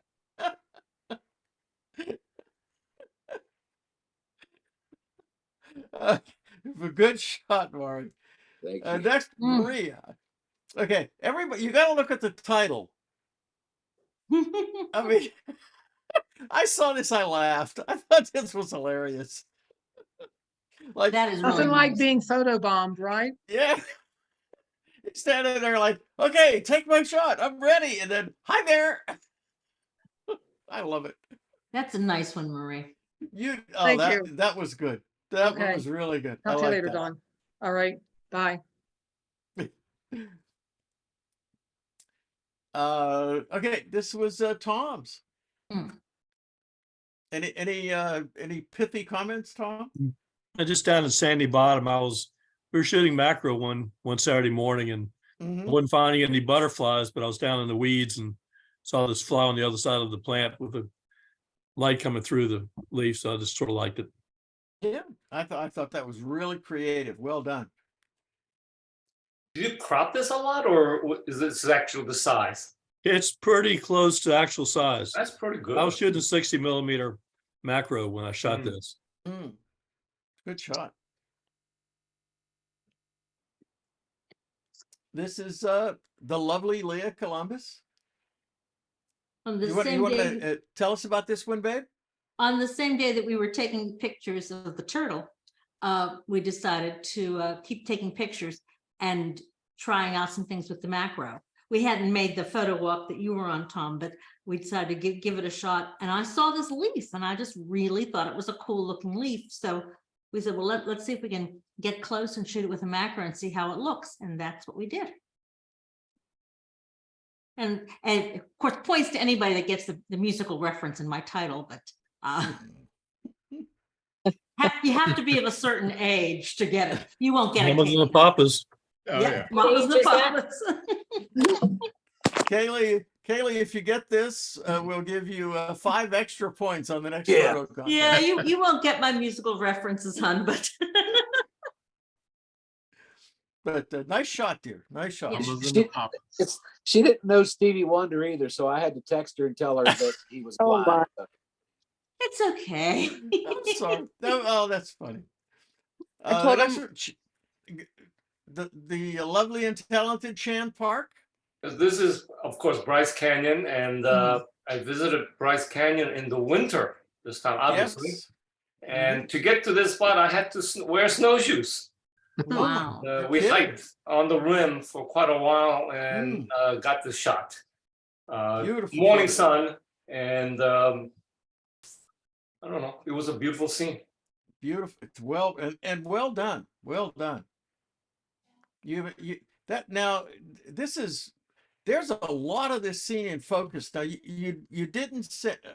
I have the luxury of looking at these in photos in Lightroom, and you didn't send the EXIF data on this, but it sure looks like this was a fairly deep depth of field on this one.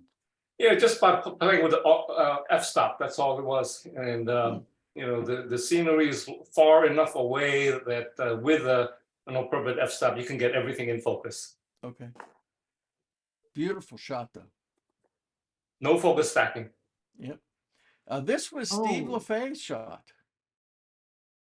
And he called this paint spin. I didn't get a chance to, I was hoping he'd be here tonight to explain how he did it. But this was fascinating to me. I thought that was just beautifully done. It is nice. Did he do this on some sort of a turntable? I have no idea. Like I said, I was hoping he would be here so he could explain it. It looks like it was done on a turntable, but Yeah, I don't it know looks how. like he used how some it's sort of a done. black light or something, huh? Yeah, I have no idea how he did it. This is mine. We happened to be at Hampton Roads Winery, and I just said that'd be a nice shot, and I mean, I think it just turned out very pretty, you know. Nice and crisp. Yeah. Is that Leah in the background? Yes, it is. Oh, yes. on her phone checking Facebook. Even out of focus, I can recognize her. Now, the That real scares question is, how was the wine? It's Pardon? very good. Pardon me, Carrie? I said, the real question is, how was the wine? That one is a very good, that white is very good. Leah, what was the name of that one? I don't remember, but it was a very nice white. They have a was very their- nice selection of whites, and that one was It was very their good. most popular white, I think. Yeah. But their whites are pretty good. The reds, but See, but the you whites know, are good. Carrie, we drink Italian reds, so Virginia reds aren't going to be the same. That's true. Now, don't be wine snobs. Oh, honey, I can't help it. It's in my blood. The I like next the was, colors of that. It's very warm. yeah. Oh, thank you very much. This was Phyllis's, and I was going to try to ask her where it was taken, Mm. but I really don't know. Looks like the Dismal Swamp. It does, but Yeah? I can't be sure. It does. Yep. The next one is from Kylie, Fort Monroe, I'm sure. Yes. Yes, I think she's had to go to bed. So Ah. it's, Okay. Yeah, yeah, I that's used that's to actually work her at Fort brother. Monroe, so I recognize the cannon. Yeah, that's her brother. We Ah, took them out one day to take pictures. So she just said he just looked so happy and smiley, and That so that's cute. I like Yeah. that. yes, it's a well done photograph.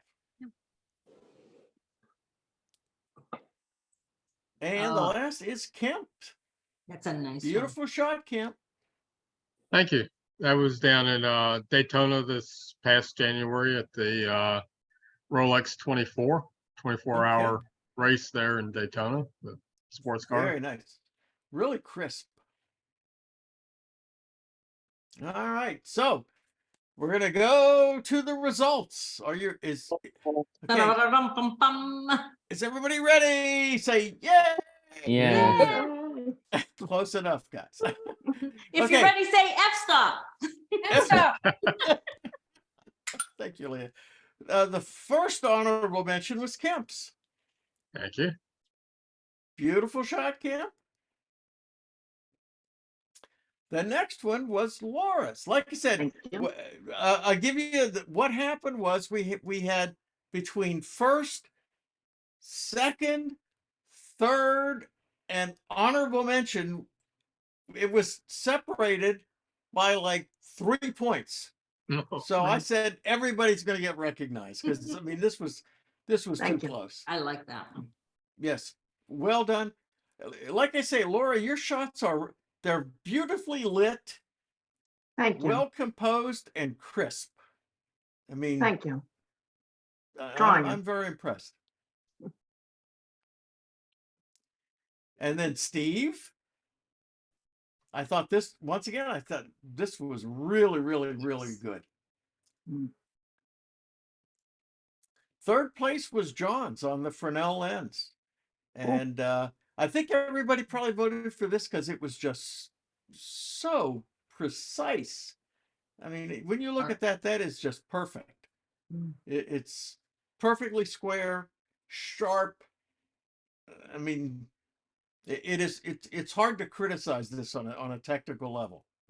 It's beautifully done. Second place is the leaves are brown. Now, as the person who was standing there with the, Leah hurt her knee, so somebody has to bend down and set up the tripod and put the camera down there and move and say, okay, is this what you want? I should get a props from this. You get a technical support award. Thank you. It's like those guys, they win the Oscars and you never see them, but they're giving it a banquet, Yes. That's me. But Yes. to be It still fair, helps me carry out my vision. I get the yes, vision, to be fair, she looked at that and said, that's what I want to take a picture of. So, Nice. she framed it, Nice. she focused it, she set the exposure, and all I did was carry the gear. And the winner is Chan. Let me tell you, I checked. There is a squirrel in that photo. It's frozen. He's in there. The squirrel is frozen. He's frozen, hanging on a tree, but there's a squirrel in that photo. So Yeah, I love the way the light hit the snow and the clouds and everything on this shot. It was morning light, maybe about 10 o'clock, and the lighting was just beautiful. That's what I was trying to capture. Yeah. You got it. Very, very good job. All right. So next or this month, actually, Yeah. stringed instruments. It's stringed or string. I can't decide whether it should be stringed or string instruments. Open anything else, and don't forget to be creative on your editing. There's your entry deadline, and good luck to everybody. So there's the email that you're all familiar with. So send them in. And so is the Cicone thing, is that going to be separate from the contest, or is that going to be the same thing? Yes, it's going to be separate. Separate. Okay. Separate. Yes. So I'm going to stop my sharing, and here we are. So yes, now, well, let me put it this way: it'll be separate unless you want to just send him your contest photo, as your because nobody will see it except me for either one.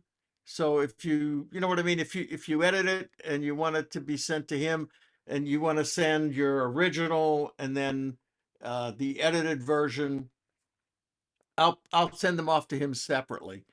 But if you find one that you've done that you want to, send separately, I'll accept that one too, no problem. So anyway, that's where we are. I think everybody did a great job. Yeah, I mean, I think our photos are pretty good now.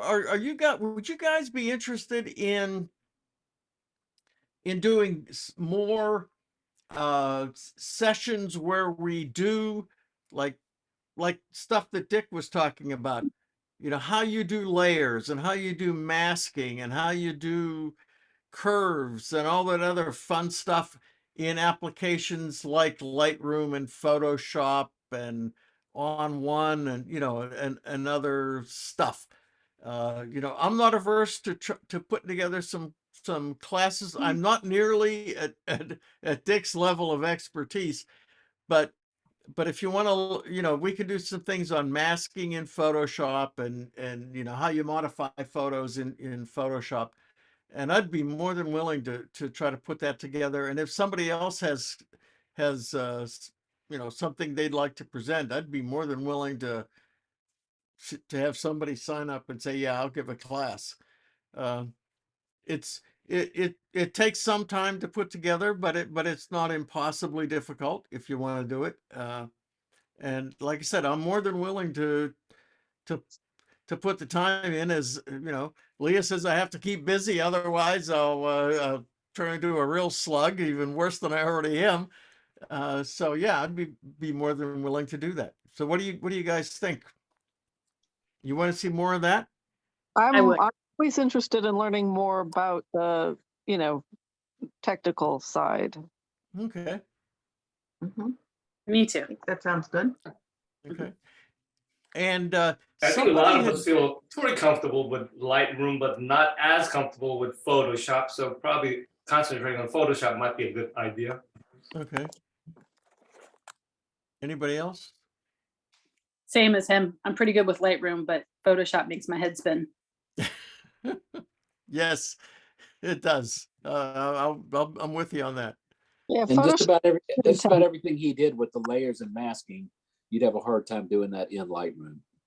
Agreed. Agreed. A lot of that stuff is only doable in Photoshop. Yeah. Well, now the masking in Lightroom, you can do some of it, but certainly not all of it. Yeah. Yeah. There's a lot of the stuff that he did is almost doable in Lightroom, but the stuff where he took the image and did that motion blur or Gaussian blur, and then put that on top of the existing and then masked, what he had done. You really cannot do that in Lightroom. You can get close, but you can't do it. So Well, yeah, you would have there's to. still not, you don't have layers in Lightroom, and you have to have Yeah, you have to have layers to do that. exactly. So When you I know, to do corrective on like my dog show photos, Lightroom just doesn't have the precision that I need. yes, And I have to, like, for simple things, it's great. And for simple, quick fixes, it's great. But when you need anything precise, I need to take it into Photoshop. exactly. So yeah, and if anybody has a particular skill or whatever that they've done something in Photoshop, if you'd like to give a class on that, and like I say, The only thing I know how to do is move legs. I can't really, I don't think it's applicable to anybody else's photography. well, there's a certain genre that might be worthwhile, but that's outside the purview of this club. Uh, but yeah, we can do some stuff on on how some of these things are, and one of the things that Dick mentioned, if you remember, was there are like a bazillion YouTube videos.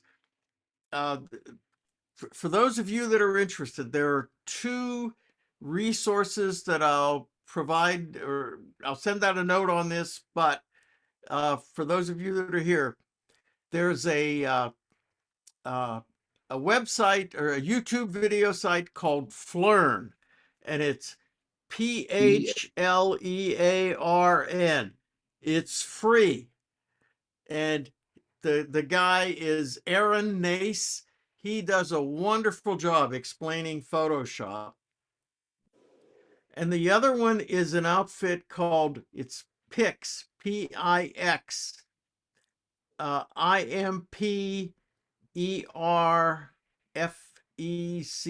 Pix Imperfect. The guy is Indian, if you will. He talks a mile a minute. I mean, he's so fast when he talks. But the nice thing is, it's YouTube. You can always go back and listen to it again, and you could put subtitles on because he has that British Indian accent, if you will. But he does a wonderful job of explaining Photoshop. I mean, he is the nice thing that both of these people do. They don't presume that you know what they did, and they explain it. And it's very, very, very, very good. And the other one is a photographer out of all places, Buffalo, New York.